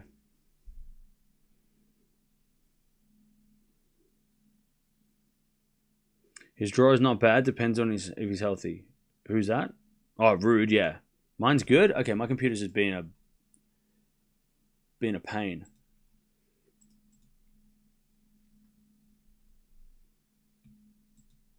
It's just like... Just got a circle of death. Works fine for me. Okay, it's a me problem. My computer's just not playing. No, there's no app for it. Not yet. I guess they're just trying to like feel things out, see what the interest level is. But chat, we need to get involved in this because it's really, really fun. And if people don't play it, then they won't bring it back. So if you like it, we need to get involved. That's why we're going to talk about it a lot. All the time. Every day. Just close the tab and reopen. Yeah, I did that. And I don't know what happened. I don't know why it's not working. I don't know.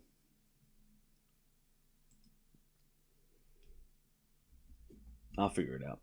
We'll go through the draw first and then I'll figure it out.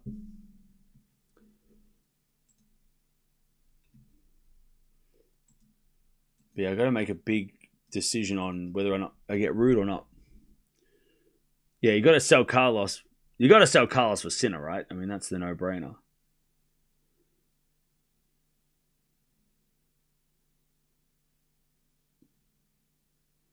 I don't think I'm going to wipe my team.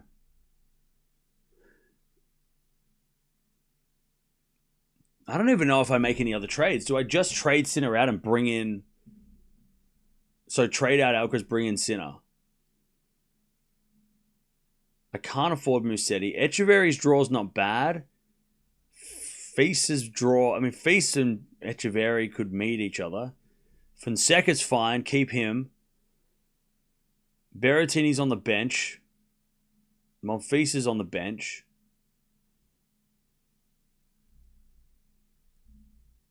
Tabilo... Where's Tabilo in the draw? Tabilo's in that bloody section too. I might bring Rude in for Tabilo though.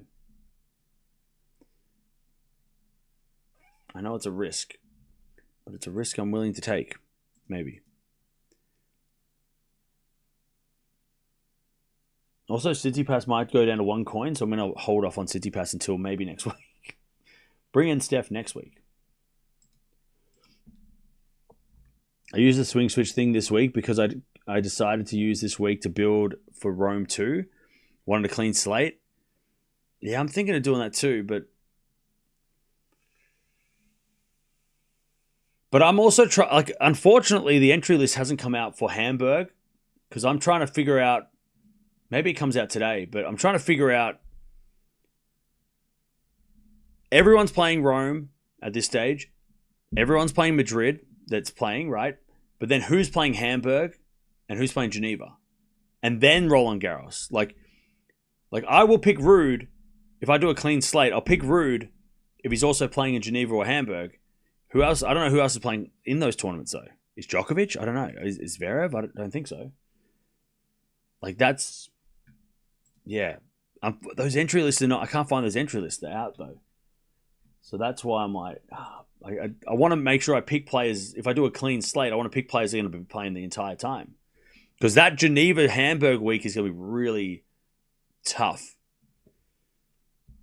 It's going to be really awkward because if you have Sinner, he won't play that week. So what do? Do you bench him? Do you trade him? Like, yeah.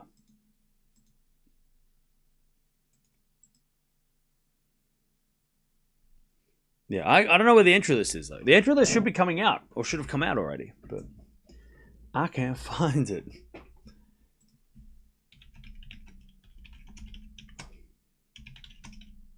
Maybe they have had it out, but I couldn't find it anywhere. Or maybe it comes out tomorrow.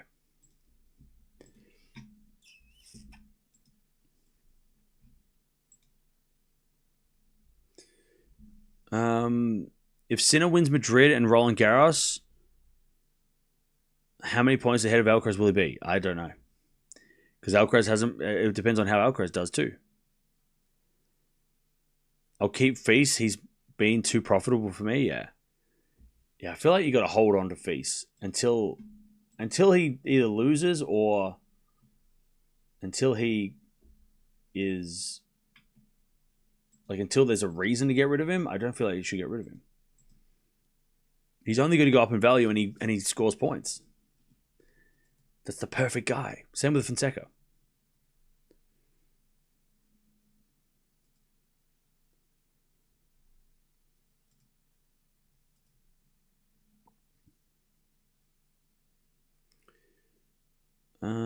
Yeah, Rublev is another one that's like on my list of players. I want to get Musetti though, because I feel like Musetti's due for a run, but Musetti's draw is not in Madrid is not filling with me with confidence. So do I wait until I get Musetti? Do I get Musetti for Rome maybe? I don't know. Also, I don't know what to do with Zverev. Do I get rid of Zverev? But Zverev's semi-finals, so he's consistent. He gets points. If Zverev was going to drop in value, I'd get rid of him, but I want to let go of Zverev too. Yeah, I feel like you could let go of Zverev and free up some coins, and then you could buy like Musetti and Rude and somebody else for Zverev's price, and you'd get so many more good players spread out. But Zverev makes the semis, so it's hard to let him go because he's consistent, and you want players that get points. And do you take the risk on those other guys? That's what I mean. That's where I am, right? Because if I clean the slate, I can't bring Zverev in. And what do you pick? Sinner, Musetti,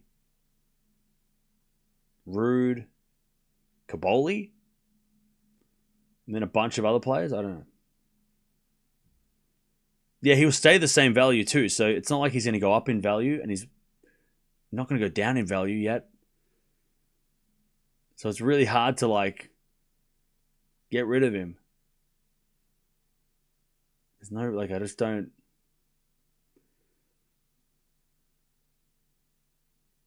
Like I don't know. Don't think he'll make 4 semis in a row without rest. Yeah.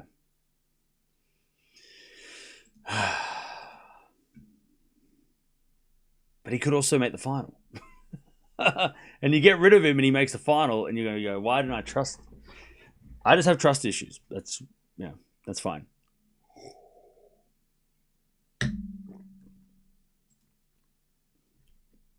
All right, I'm still waiting for the draw to get all sorted. Sorry for the wait. Don't worry, we'll go through it properly. I don't think Zverev can. Yeah, I don't know. He did say he was burnt out in Munich. That's the issue. Yeah, maybe I do go clean slate. Maybe I have to go clean slate.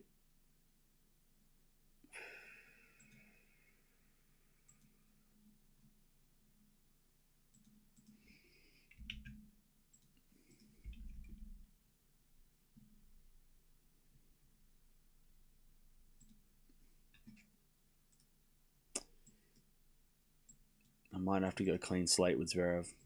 Because I also want to offload Tabilo and Echeverry and re-pick them. Like I don't want to. I don't know. Do I want them in my team long term? Maybe not. But then are they reliable guys? They are reliable. I really want to get Musetti. Yeah, I want to get Musetti and Rude. And I kind of want to get Tsitsipas for the bench. I just feel like Tsitsipas on the bench is not bad.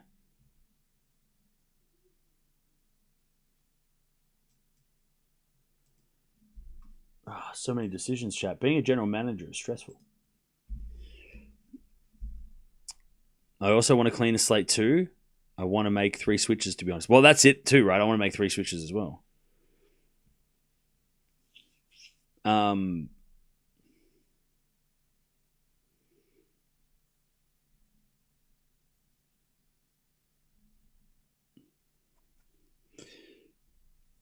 Yeah, I want to make 4 switches actually.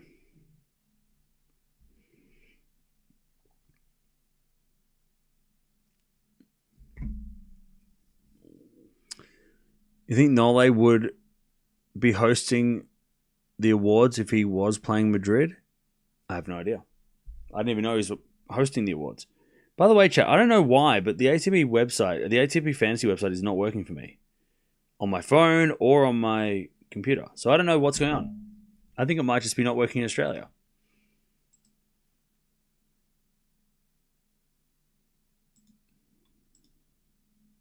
Does Fonseca have an okay draw?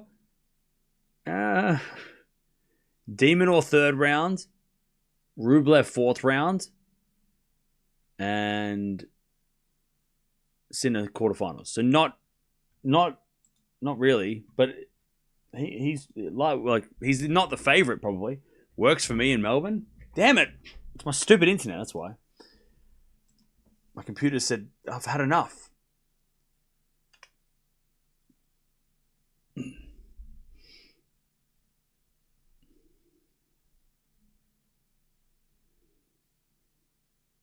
Okay, so it's just my internet's been shitty.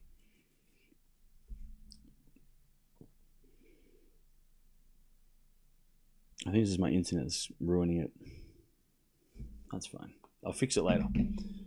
Not trying to jump on the bandwagon, but Demon ain't getting through Hodar Lamau. No, I agree. I think Hodar is going to be a big problem for Demon, for sure.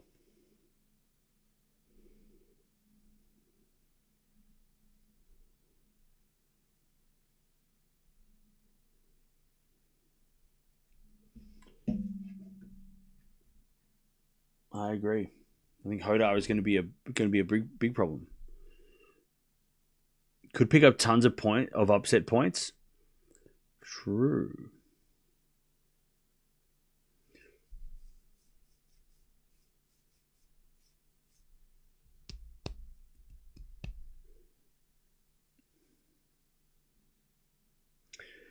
Yeah, just having a look at the players that are on my team. So Echeverry's got a tricky draw with Shelton. Feast and Echeverry could meet each other. But I like having Feast in the team. Echeverry, Tabilo, Alcaraz, and Zverev all out. And maybe even Monfils, because I think Monfils long-term is probably not a good play. And then you bring in Musetti, Rude, maybe Tsitsipas for a bench.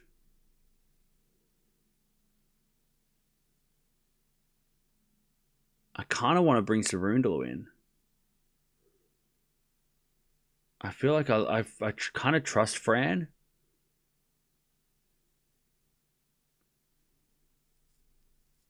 Could be good boy getting Hodar while he's cheap. He's not cheap. Hodar is too expensive. I need to get Hodar 3 weeks ago. Hodar, when he was 1 coin, that was when he was worth getting. 2 coins, that's when he was worth getting. Getting Hodar now at like 4 coins, I don't think he's going to go up in like to 10 coins. So I don't know about Hodar. Plus, we also don't know long term how. I think Hodar's price might have. I mean, he might go to 5 or 6, but I don't think Hodar is going to go that much more up in value. I think I missed the mark with Hodar. If this thing started in Indian Wells, I would have picked him. Draper's cheap because he lost all these points from this tournament. So all the points drop off before the tournament starts. Fran's section's pretty soft. Well, that's the thing, right? I'm looking at Rude and Cerundolo. One of those guys, and Tsitsipas even, one of those guys could make the semis. And I like those odds. And then you get Sinner because it's Sinner. Then you get Fonseca, obviously. Got to keep with Fons. And then you also get Feast and Musetti. I don't even know if I can afford all those people. Berrettini stays on the bench. But you got to get someone from Zverev's section. Kaboli? I mean, Kaboli played great last week at times. What do you get Dimitrov? Dimitrov is dirt cheap. He is a 1 coin. It's a steal. Dimitrov is a steal. He's just got he's got a 3rd round in him. He could make the 3rd round. All right, see you later, DJ. I'm lucky I picked up Hodar last week. Oh, yeah. I'll buy Dimmy for grass. Yeah, but I'm going to buy Dimmy and keep him on the bench and then bring him on for the grass. Because you got to remember as well, and we don't know yet because we haven't seen the change of swings yet, but when we go to the grass, you'll have the same team as Roland Garros. You have to use your swing switch like the first week, but I don't even know if that's worth doing. Like, it's almost like when you go to Roland Garros, you want to have players that obviously are going to do well there, but you want players that are also maybe going to play the week after. So that way you can like not have to use the swing switch. You can just use 2 trades. Or do you try and keep a trade? So then you have 3 trades after Roland Garros. Because if you have Sinner and Alcaraz for Roland Garros, you're going to have to get rid of them straight away. or bench them. And then you've got to, like, how are you going to field a team for the next week?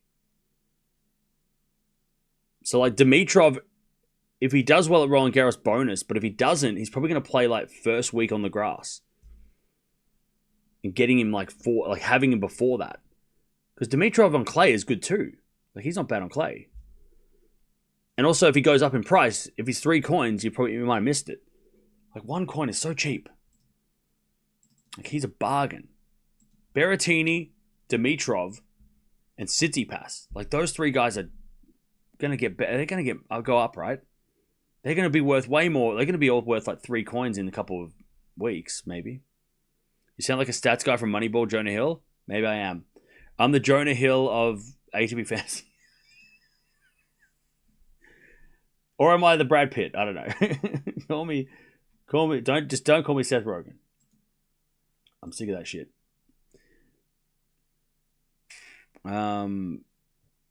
That's why I feel like I need to use my swing switch now. Yeah, I feel like clean slate. That might be because then you've also got to use the alternates eventually, and you've also got to use. I got to use my triple ball, but I'm waiting for that. So it's like it's either swing switch now, alternates next week, and then Roland Garros triple ball. Or is it alternates this week, swing switch next week, regroup for Rome? I need to know what's going on in Hamburg and Geneva. That week's gonna be so important because those are the weeks, chat, that nobody's gonna pay attention. So that's the week you can make moves.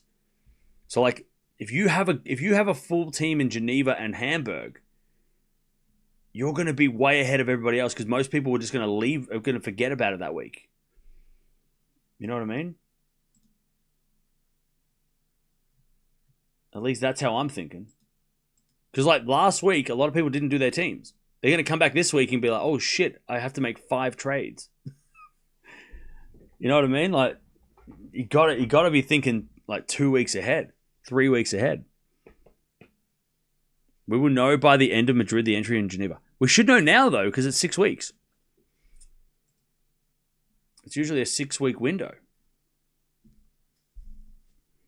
Yeah, Rune in Hamburg. I mean, what's that? What is that? Is he worth picking up?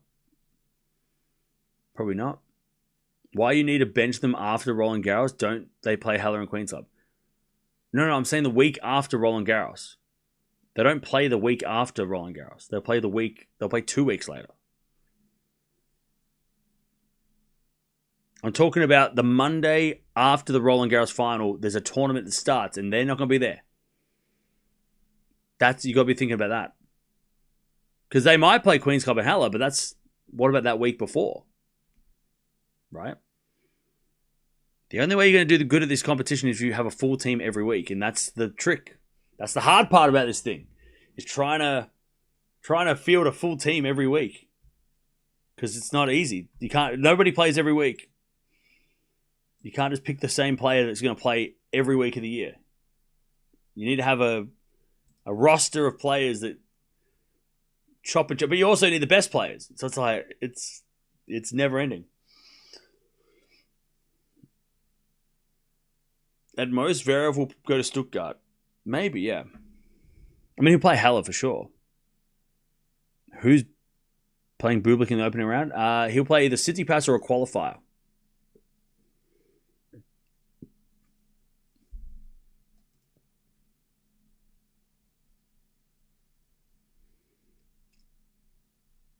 Isn't Hamburg usually after Wimbledon? Yeah, it usually is. But this year they've moved it forward, which is great because Hamburg was a staple of the clay season for so many years.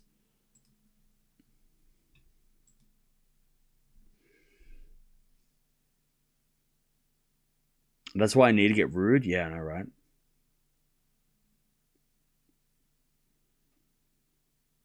If the website would load, I'd actually be able to see my bloody team, but for some reason my internet's just not letting me today.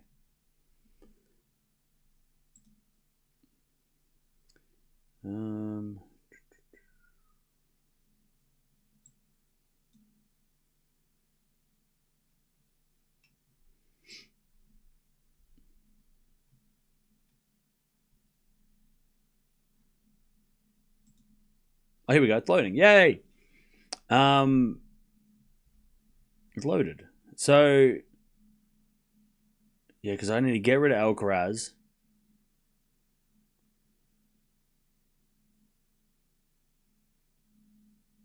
Oh, maybe I don't need to.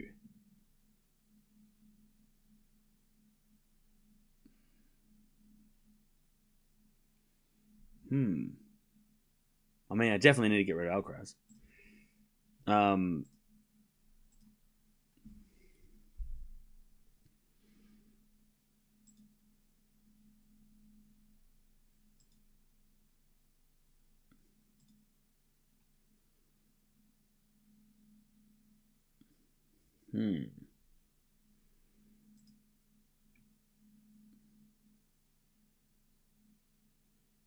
Cerundolo is only worth 6 coins. That feels like a bit of a steal. Where is Cerundolo? Cerundolo, Rude, Feast, Fonseca, Musetti, Sinner.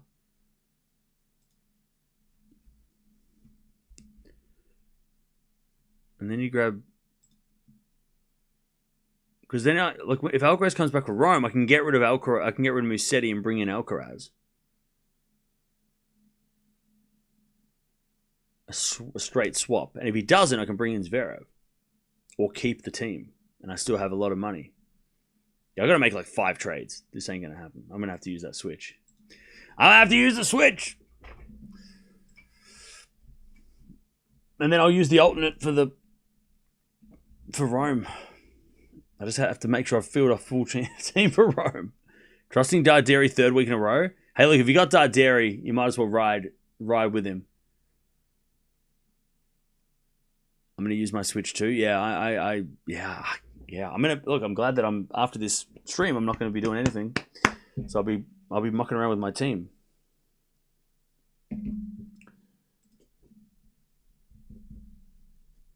I have Sinner, Menchik, Darderi, Rude, Caboli, Cerundolo.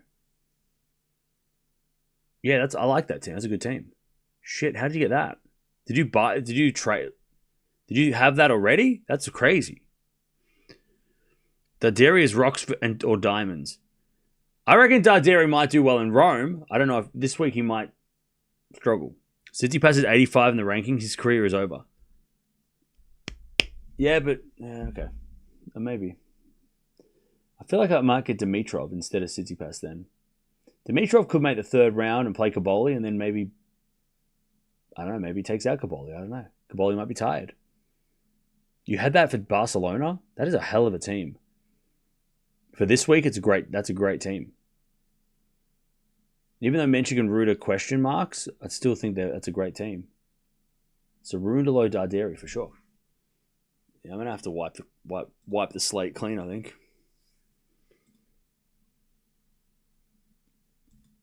Because I've got 105 coins to play with, which is great. So much better than... Well, I have more coins now than I did when I started.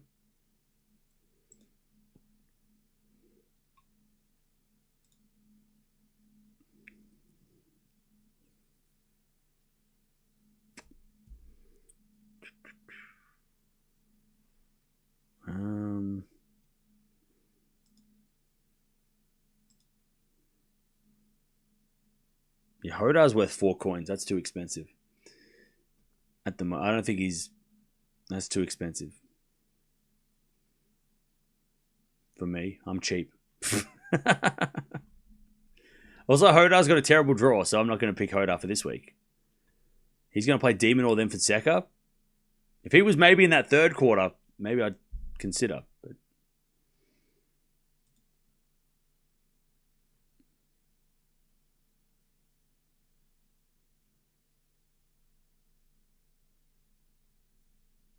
I'm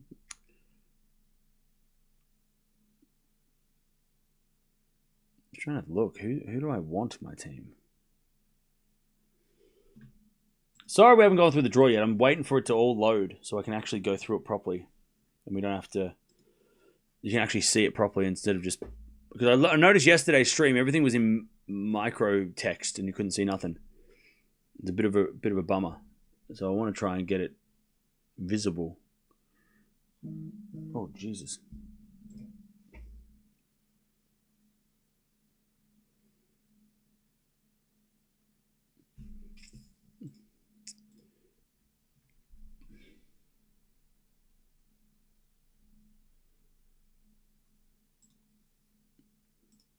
I feel like getting rid of Zverev for Musetti is not a bad move. I kind of like that. You get also 20 coins. Have I ever sat on this couch? Of course I have. Deadline is on Wednesday.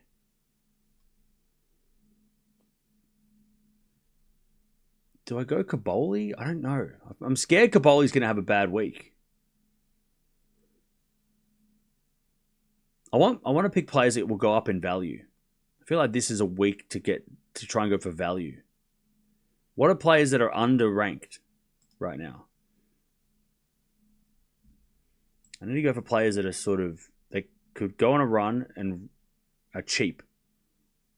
Ruud is definitely on that list. I mean, Ruud's dropped half in price.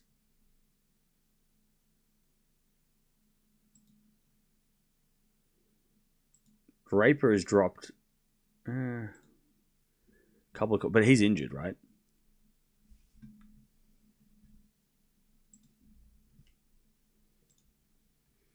And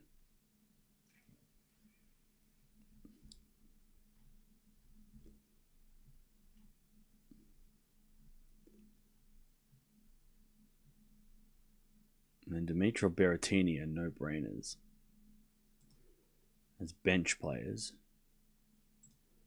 Dimitro and Berrettini are 1 coin each. If they don't go up to at least 3 coins by the end of the season, then I'll be pissed. Musetti has dropped to 9. Yeah, which means he's cheap. He's better than that. Like on clay.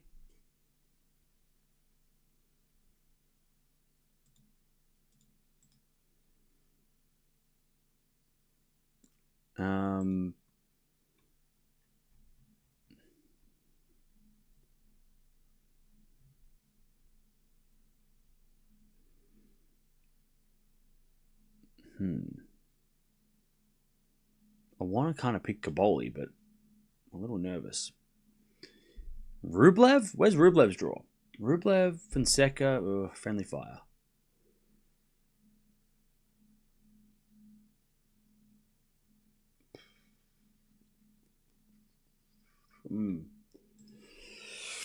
Oh, God. Decisions, chat.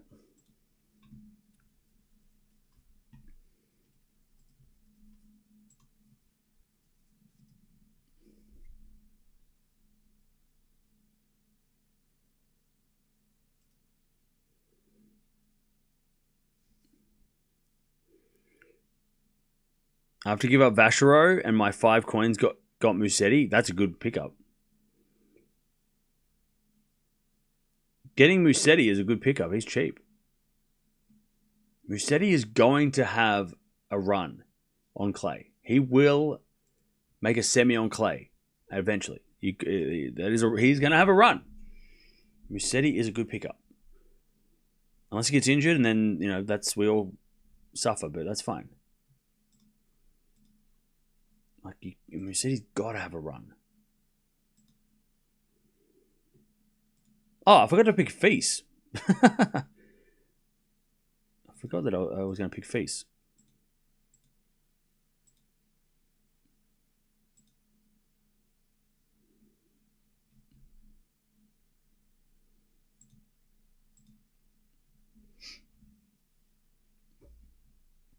Hey, where's Feast in the draw? Feast, Vachereau. Okay. I like my team. I like the team.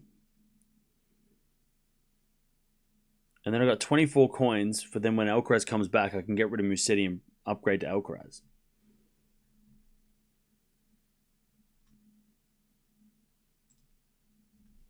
What about Tien? Nah, not on clay. Lost to Vachereau, Feast, or both are in form. Musetti has been unlucky. I agree. And he's not getting in. He's not in the way of Sinner. So if he was in Sinner's quarter, I'd avoid him. But he can make the semis. His draws, he's got Lehechka's in the way, but Hurkacz second round's not great. But I don't know. Musetti could make the semis in Madrid. Has Musetti ever done well in Madrid? Has it been a good? But then you keep Musetti next week too, though, right? Wait, hang on. What does Musetti's ranking go down if he loses? Because I don't want to get somebody who's going to go down. Oh, he should keep his spot. It'd be very unlikely that Musetti drops much further.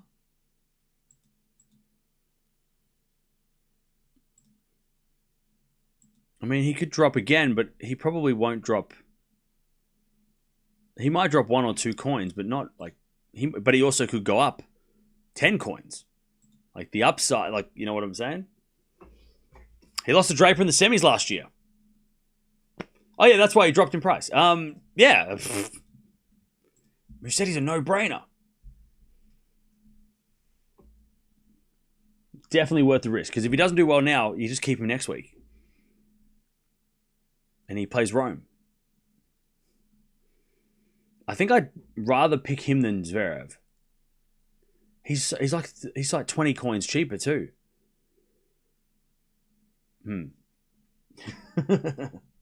There's so many decisions. The draw's still not fully populated. They're doing the work. Wikipedia Angels are doing their work. Gotta be patient. I can't trust Zverev. I don't think he's that worth it, considering he only makes semis and maybe worse. Yeah, I would be more pissed off if Zverev lost before the semis than Musetti. I'll take the risk on Musetti because I feel like I could get rid of him next week anyway and get somebody else. But yeah, Zverev, I got to weigh it up. Would I be more angry if I kept Zverev? And because you're putting a lot into Zverev, right? You're putting many coins into Zverev. Whereas if I pick Zverev, he has to make the semis. And if he doesn't, then I've just wasted so much money on him when I could have put it into Musetti and a bunch of other reliable guys. Like, I can't have Ruud and Cerundolo if I have Zverev. If I get Zverev, I'm going to have to get like Tsitsipas. Do I trust Tsitsipas and Zverev more than I trust Musetti and Cerundolo? No. I have Musetti, but I can't afford Zverev. Just too many coins and no chance Zverev is going up in coins. Well, yeah, Zverev's not going to rise in coins, but he also could lose. Yeah, I mean, if he wins the whole thing, cool, but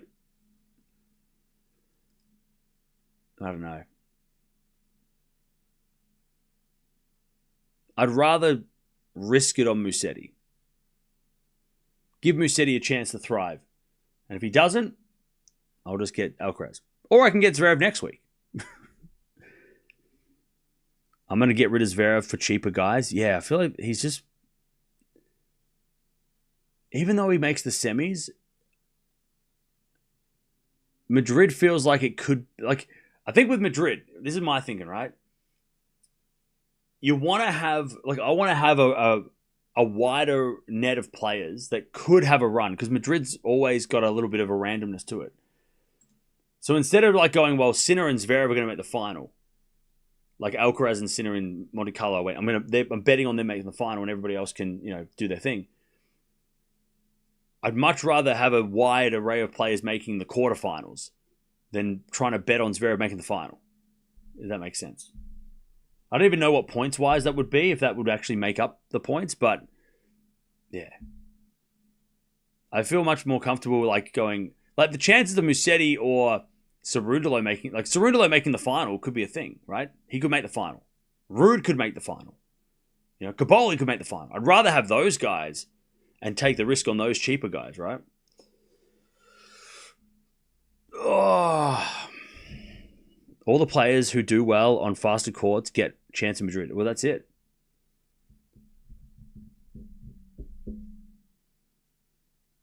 Who do I have? What's my preliminary team. I want to keep Fils and Fonseca. They're just my fave. That's why. I tell you, the best case scenario would be Musetti makes the semis, goes back up the rankings. His value goes up. I sell him off to get Alcaraz next week with some coin and cash. Ruud Cerundolo make the quarters play each other. Winner plays. I've got no one in that bottom quarter though. I've got Dimitrov. I don't know. I don't think Kaboli's going to... That means, again, I don't know.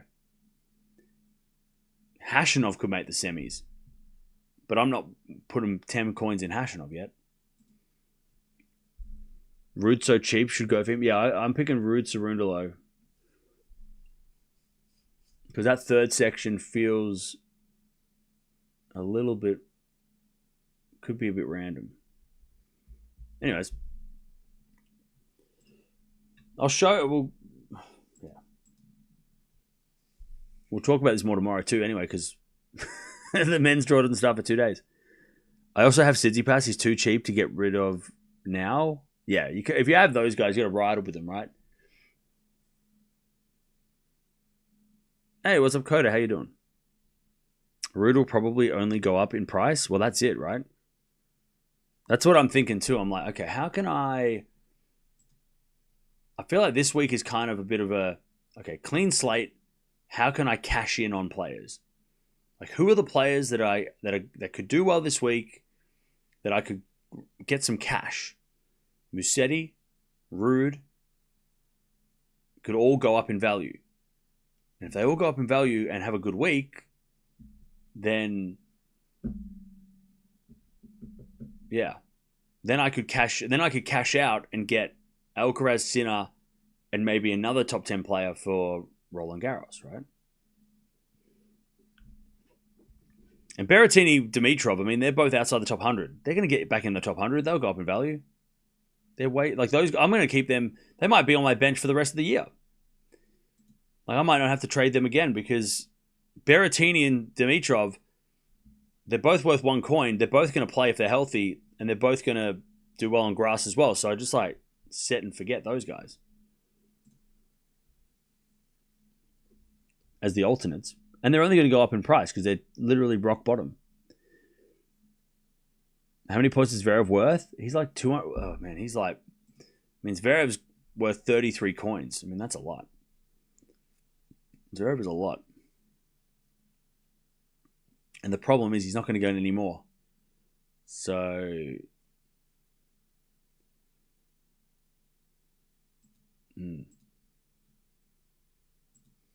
He's not going to go any higher. That's the hard part. He's only going to go down. And unless he wins tournaments, he's super risky.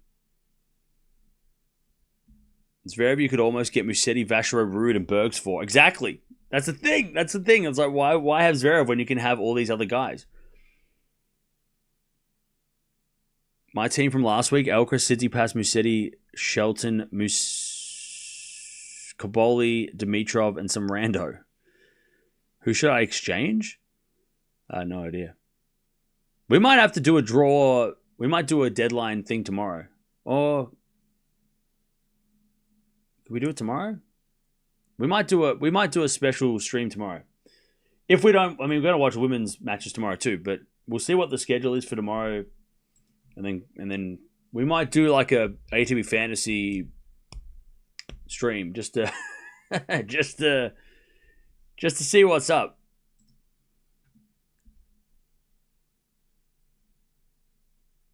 Because I feel like this is a very important week. And I feel like a lot of people are going to start making a lot of changes to everything. Yeah, Musetti being behind Bublik in rankings feels wrong. And it feels like he's not going to be there for long. He was up 2 sets to love against Djokovic, and then he got injured. And then he loses to Fonseca and Fils. Sorry, Vacheron and Fils. I mean, Musetti is having an unlucky year, but when he gets a little bit of luck, he'll cash in on that luck. And I want to ride that spaceship to the moon. All right, we're gonna ride that. We're gonna ride his. He might go from 14 to 27 coins in a week. Wait, no, I can't. Could that happen? What if he wins Madrid? Is that a thing? No. Oh, yes. If he wins Madrid, he could go from 11 to 5 in a week, which would put him up to 10 coins. That's huge. He won't win Madrid. But I'll look. He could make the final. Could go deep in Rome. So like, hey, maybe Sinner loses and Musetti does win Madrid. I mean, maybe Sinner withdraws at the quarterfinal stage because he's like, oh, I've played so much tennis, I'm so tired, and then Musetti goes and through. Imagine if he does. That would be incredible. He wins his first Masters 1000. And not only that, but he beats Zverev in the final or something like that. Would be crazy.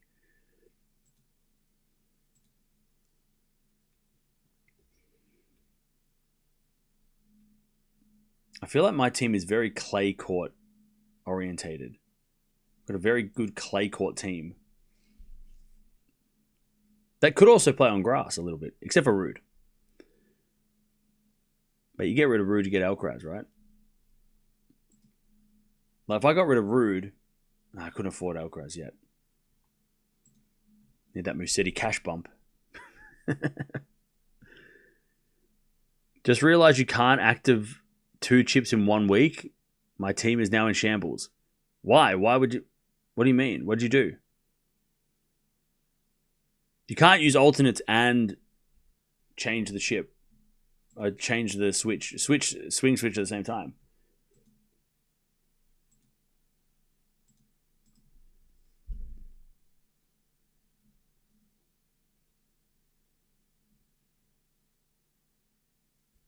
Yeah, well, that's the thing. If Sinner gets to the quarters and he's feeling like he might be a little hurt, that's the only reason Sinner's going to withdraw anyway, is if he doesn't feel it's worth the risk. Zverev is not worth 33 coins when you can get other good clay court players for cheaper. Yeah. And Zverev is not an automatic lock. Like he's made the semis a lot, but after last week, yeah, I feel like Zverev is a risk this week. He might be. I don't know if it's. You can take that risk, but I don't know. Especially because he lost to Caboli. He looks.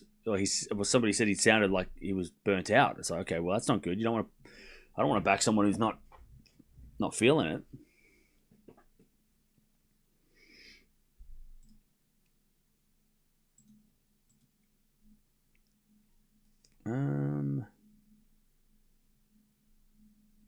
Trying to see if anyone else is undervalued.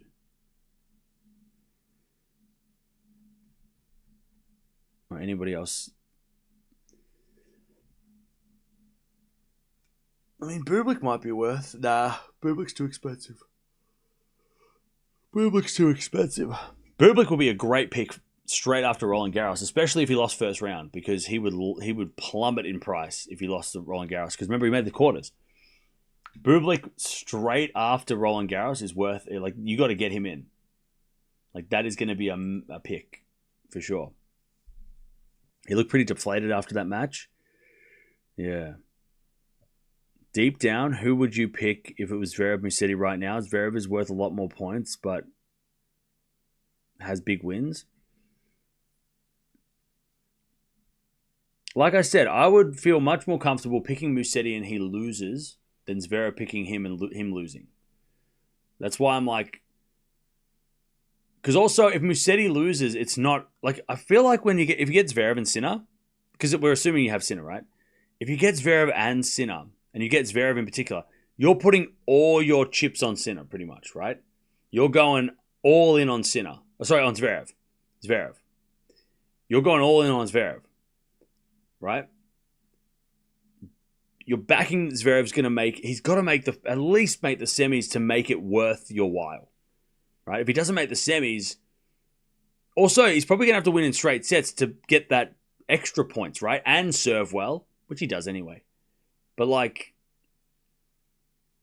I would rather put money, I would rather divide it up and go, okay, Musetti, put a little bit on him, put a little bit on Ruud, put a little bit on Cerundolo, and one of them might do well, rather than going all in on Zverev, right? And then picking a bunch of players that hopefully have 1 or 2 wins. I'd much rather spread it out a little bit more. I'd back Musetti just for the extra cash too. More than I would pick Zverev. Zverev's been on a great run, but we also know that he might chuck in a stinker. You know, he could lose in the, like I said, the second round or third round. If he plays Kecmanovic, he almost lost to Kecmanovic last week. Plays him in the third round here. I don't know. I feel more comfortable. If Musetti lost in the second round, I'd be like, okay, whatever. At least I didn't waste all my coins on him. And I could also then, watch Ruud and Cerundolo hopefully take over. Or feast, right? But if I pick Zverev, you're really hoping he has to make the final to make it worth my while. And I'm just a little. I'd rather, especially in Madrid, I'd rather have a bunch of players that could go on a run than one player that has to go on a run. Is there any benefit in saving coins, or should you spend them all? There's definitely benefit, because then down the track, because the way I'm thinking about it, right, it's like, yeah, okay, getting the points now is worth, is great. But I want to have, when I get to Wimbledon or when I get to the US Open, I want to have like 4 top 10 players. Like, I want to have Sinner, Alcaraz, and then, like, at the moment, if you only have 100 coins, you can't afford, unless you don't pick Sinner and Alcaraz. If you don't pick them, you can afford a bunch of them. But I want to have Sinner and Alcaraz at every Grand Slam, plus build enough coins to get like Djokovic, right? That would be the dream. To have Djokovic, Sinner, and Alcaraz at a slam, right? And then make up the points that time. That's where I'm thinking. I'm trying to get the cash.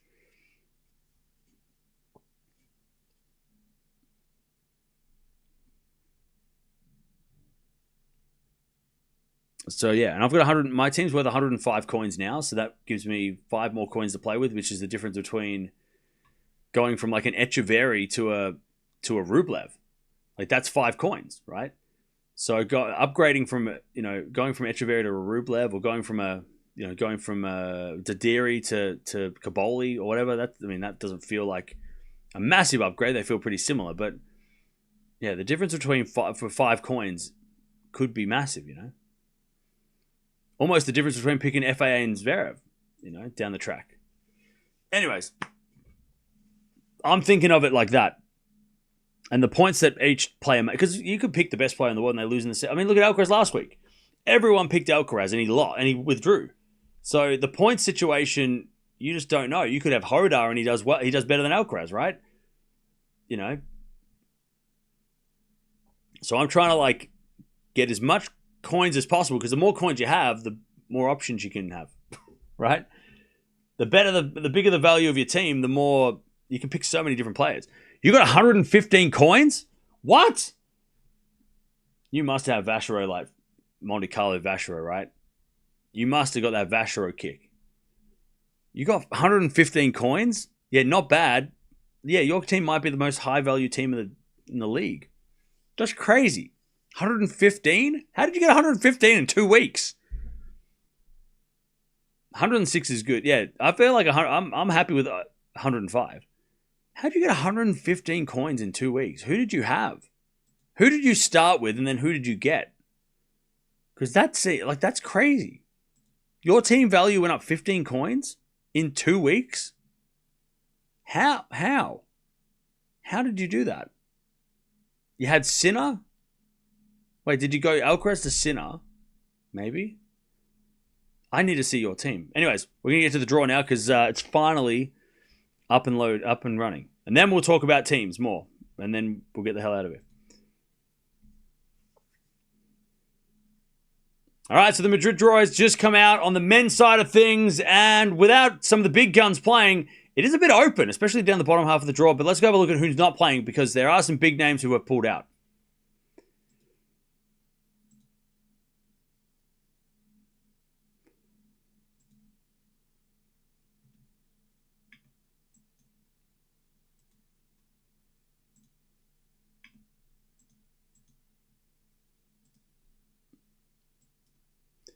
All right, so big names have pulled out. We've got Alcaraz, obviously not playing. Cazorla's not playing. Djokovic has also pulled out. Fritz, Korda have also pulled out. Myshak, Pirikar, Runa, and Tiafoe have all pulled out as well. So a lot of names that are not playing in this one. Let's go to the top of the draw because we do still have some big names playing.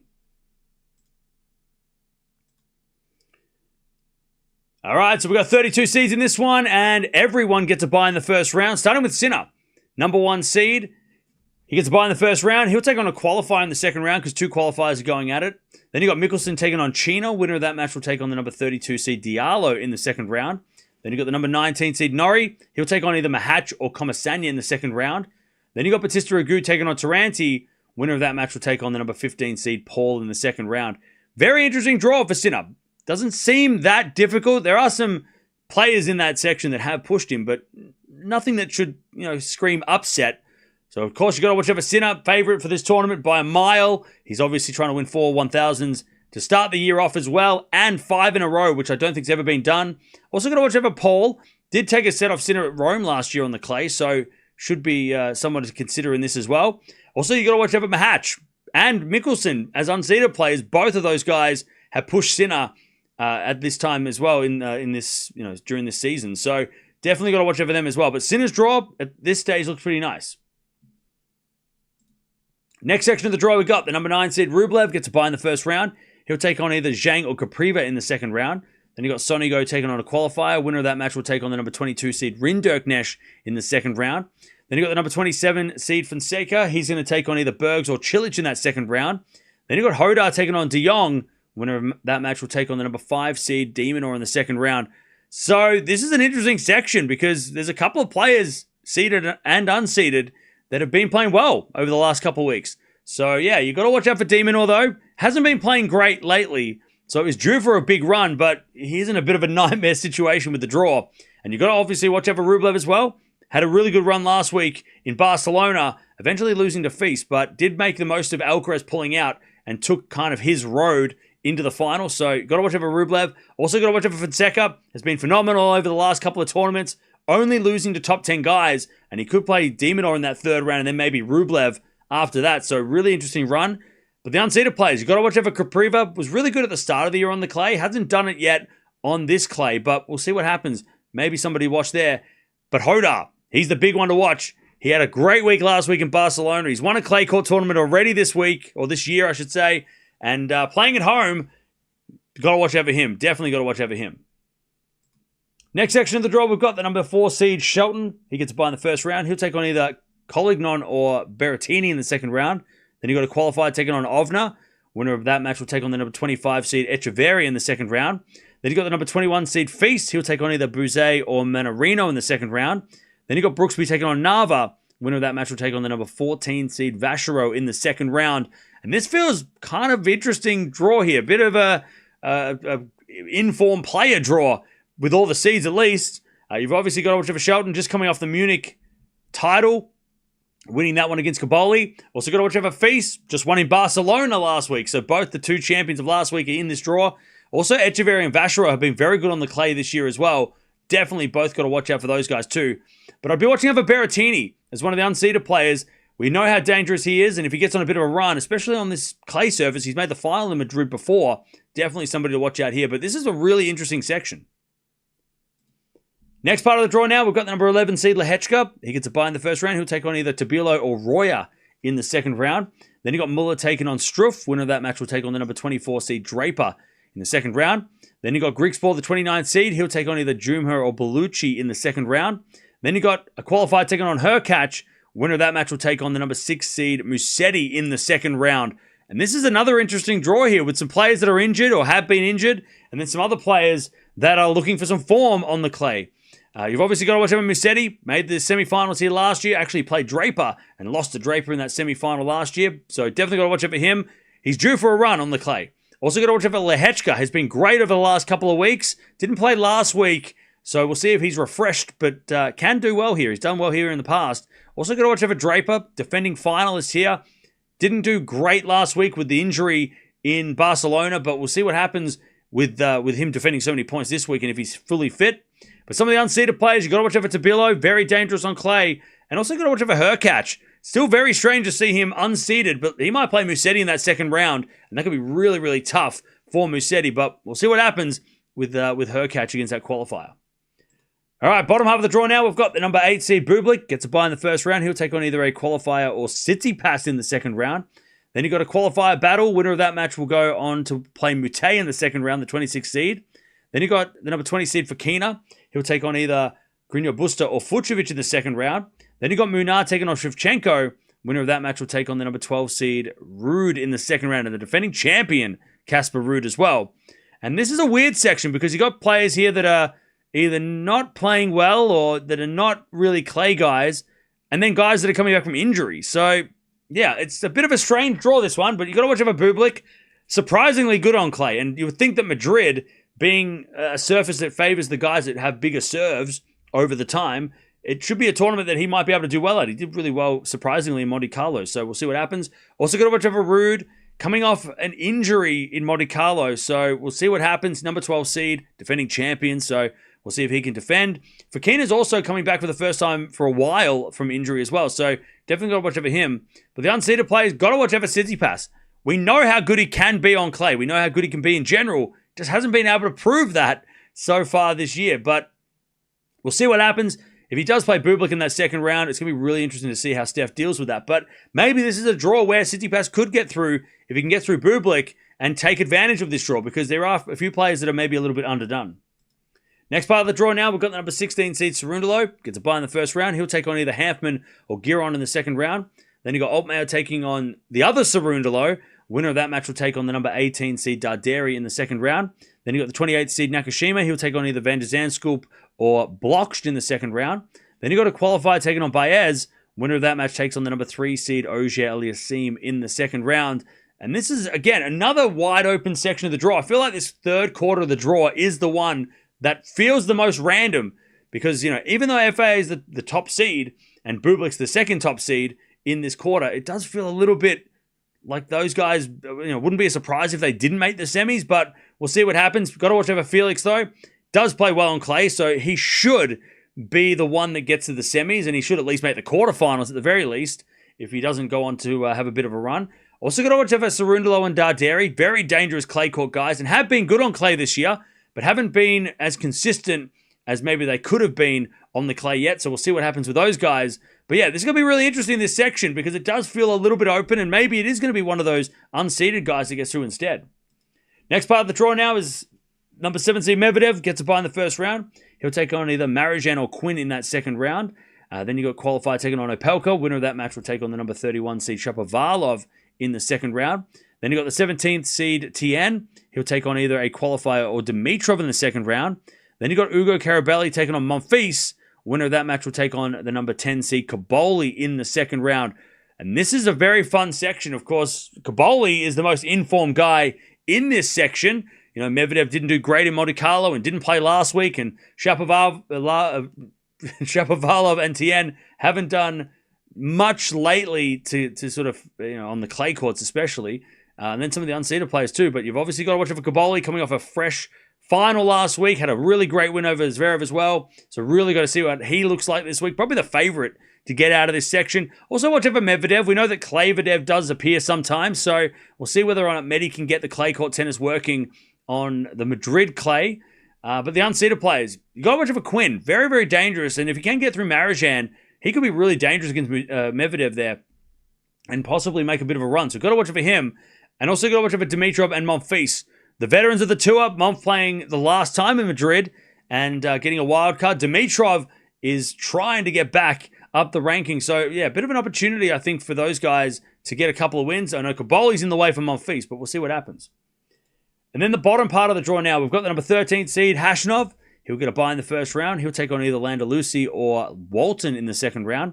Then you got Popyrin taking on a qualifier. Winner of that match will take on the number 23 seed Menchik in the second round. Then you got the 20th seed Humbert. He'll take on either Atman or Kecmanovic in the second round. Then you got Borges taking on Navone. Winner of that match will take on the number 2 seed Zverev in the second round.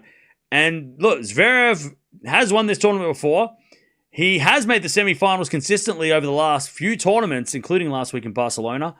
And yeah, it's really his, the bottom half of the draw is his to lose. Without having Sinner Alcaraz in the way, he should make it to the final based on his recent form. But we'll see what happens. You've got to watch over Zverev, obviously. You've also got to watch over Menchik and Khachanov.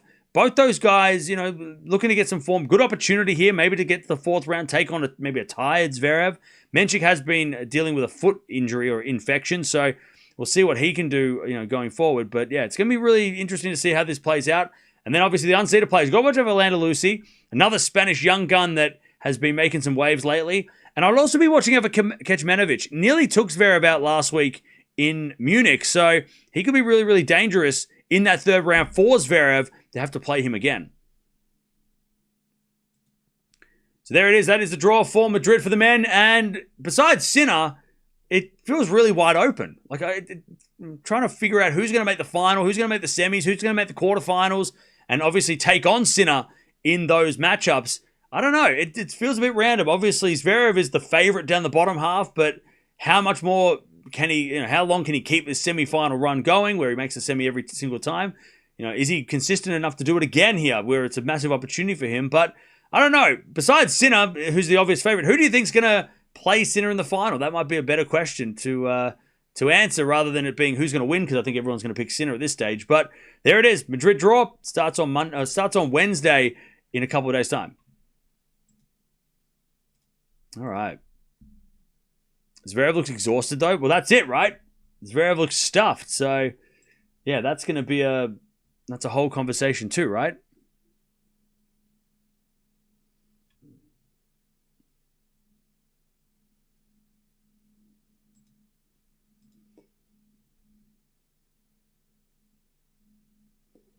All right. So yeah, what are we gonna? We can talk about teams for a bit, if you want to go through teams, and then we'll get out of here.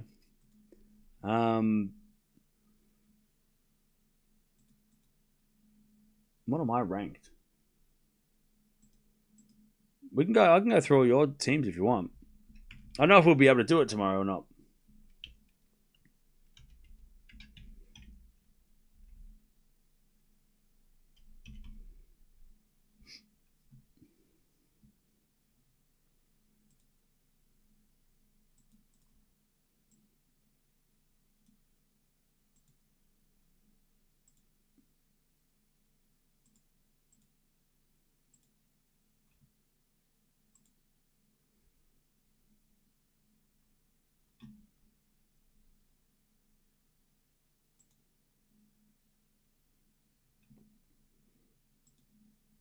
Let me have a look. If you want to jump on the league, by the way, there's a league thing. Very interesting draw, yeah, for sure. But yeah, my team. I think I'm just gonna wipe the team because I don't know. I need to already make at least one trade. Plus, besides Felix and Fonseca, I kind of want to just start again. I don't trust Zverev, and I kind of want to. I like Monfils, but I don't know if he's going to be worth having. Tabilo's been good, but I don't know if he's going to go up any higher. So yeah, let's have a look at the league though. Where are we at in the league? Oh,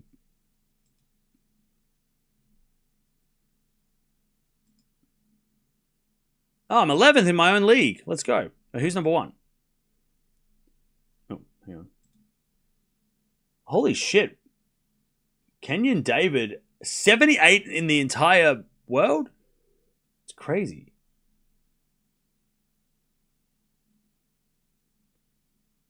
You must have had somebody in the first week. You must have had the triple bounce on Sinner. That can be the only explanation. Because your team's solid. I mean, but I had all these guys too. So how are you so much further in front than me?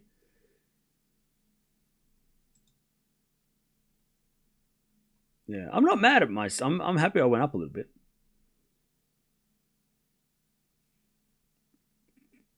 What's the best team look like? We always go look at the best team, right? So wait, this guy was number 2, and now he's number 14. Went up to number 1. Okay. He had Rublev. See, Rublev was a good one, and also used the alternates with Hoda. That is a huge plus. Oh, also spent 150 coin. That's interesting. Made 5 changes, but also got to number 1. So, I mean, look, took the gamble and it worked. That's actually interesting. Maybe we shouldn't be scared to use our points. Maybe we shouldn't be scared. I was before in your spot before I moved to 7th. Oh, nice.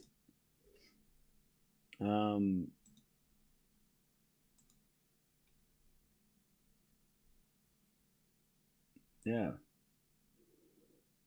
I want to know that. How many of you have used all your chips, though? Because I haven't used any yet. Where are your team? Who are your teams? If you want me to go through your team, and then we'll get out of here. Have we done the women's draw? Yeah, we did that yesterday. I don't want Sinner or Zverev because it's so predictable now. Okay. I haven't used any either. Nice. I don't know who's playing tomorrow, so we'll have to wait and see. But if any of these, like the people in front of, like the people at the top of the league, are they, okay, okay. Okay. Oh, did you use this last week? Or used it for this week? I don't know.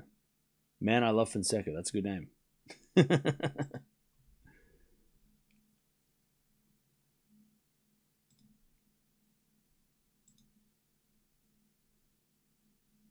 Well, we got the number 2 guy. Wait, hang on. Who's this? So wait, hang on. Just let me because you can't. It's a private league. So how do we have the number 2 player in the world in our league? He must watch the channel. Does he watch the channel? Must watch the channel. Because there's no way. You can't join the league unless you get the code, and the only way you get the code is if you watch the channel. Who's buddies? Who is this? Because you're number 2, you're a part of our league. That's crazy. We got the number 2 player in the world in our league? And the number 1? How does it... Hang on. Oh, no, wait. Is it number... Hang on. No. It's the number 1 in our league, isn't it? I'm an idiot. I'm stupid. It's fine. I'm dumb. Don't worry about it. Don't worry about it. I'm not even talking about... That's not even our league. I'm not even clicking the right person. I'm an idiot. We got the number 400 in the world.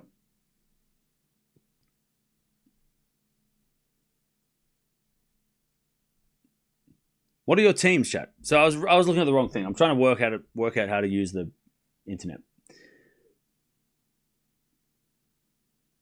Shelton paid off big time. Oh yeah, big time.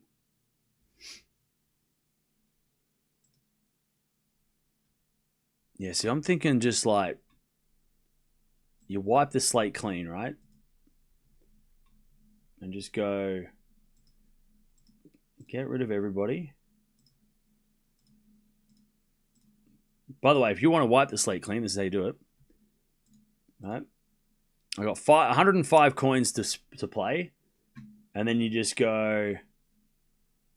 I'm going to get Sinner in, obviously. And then you go like... I'm thinking Musetti. I'm thinking... I don't know. I'm just thinking out loud. These guys... Got to get Feast, right? And then,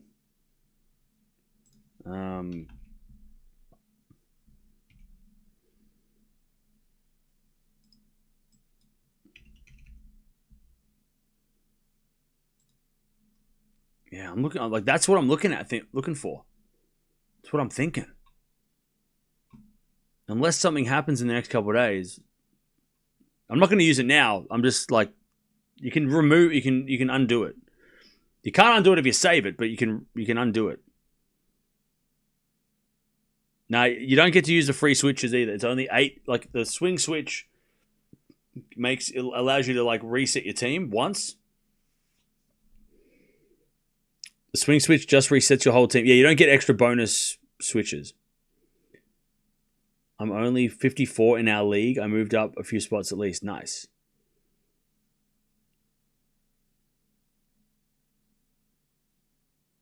Yeah, that's what I'm looking... Like, this is my... Unless something happens in the next 2 days, this is what I'm thinking. I need to see who's playing in Hamburg, though, because if these guys are playing... If none of these players are playing in Hamburg, I'm kind of screwed. Because I don't want to have to make 4 changes before Roland Garros. I want to try and cover Hamburg, too. And Geneva. Because then what I'm going to do, if Alcaraz comes back, I get rid of Musetti and I bring in Alcaraz. Bang. Like that. Easy. And if he doesn't, then I can mess around with this.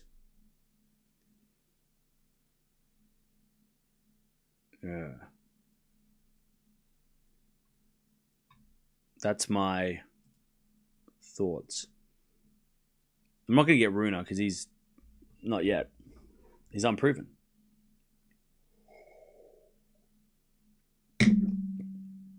All right. I'm not going to... That's my preliminary thoughts. I don't know. We'll talk about it more tomorrow because the deadline's in 2 days, so something might change. I don't know about Rude. I'm a little worried about Rude. A little worried about Rude.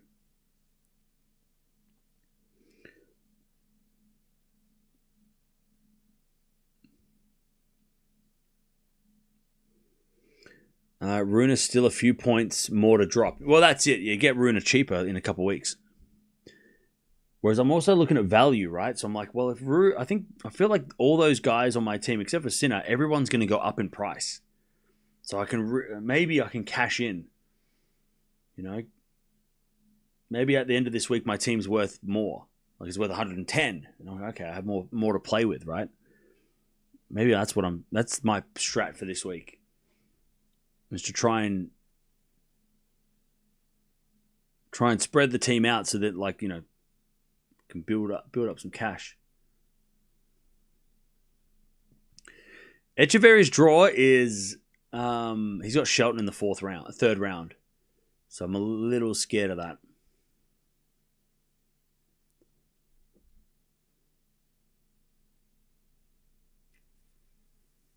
But yeah. Anyways, we've been here for nearly 3 hours, which is crazy for a draw ceremony. But we'll be back tomorrow.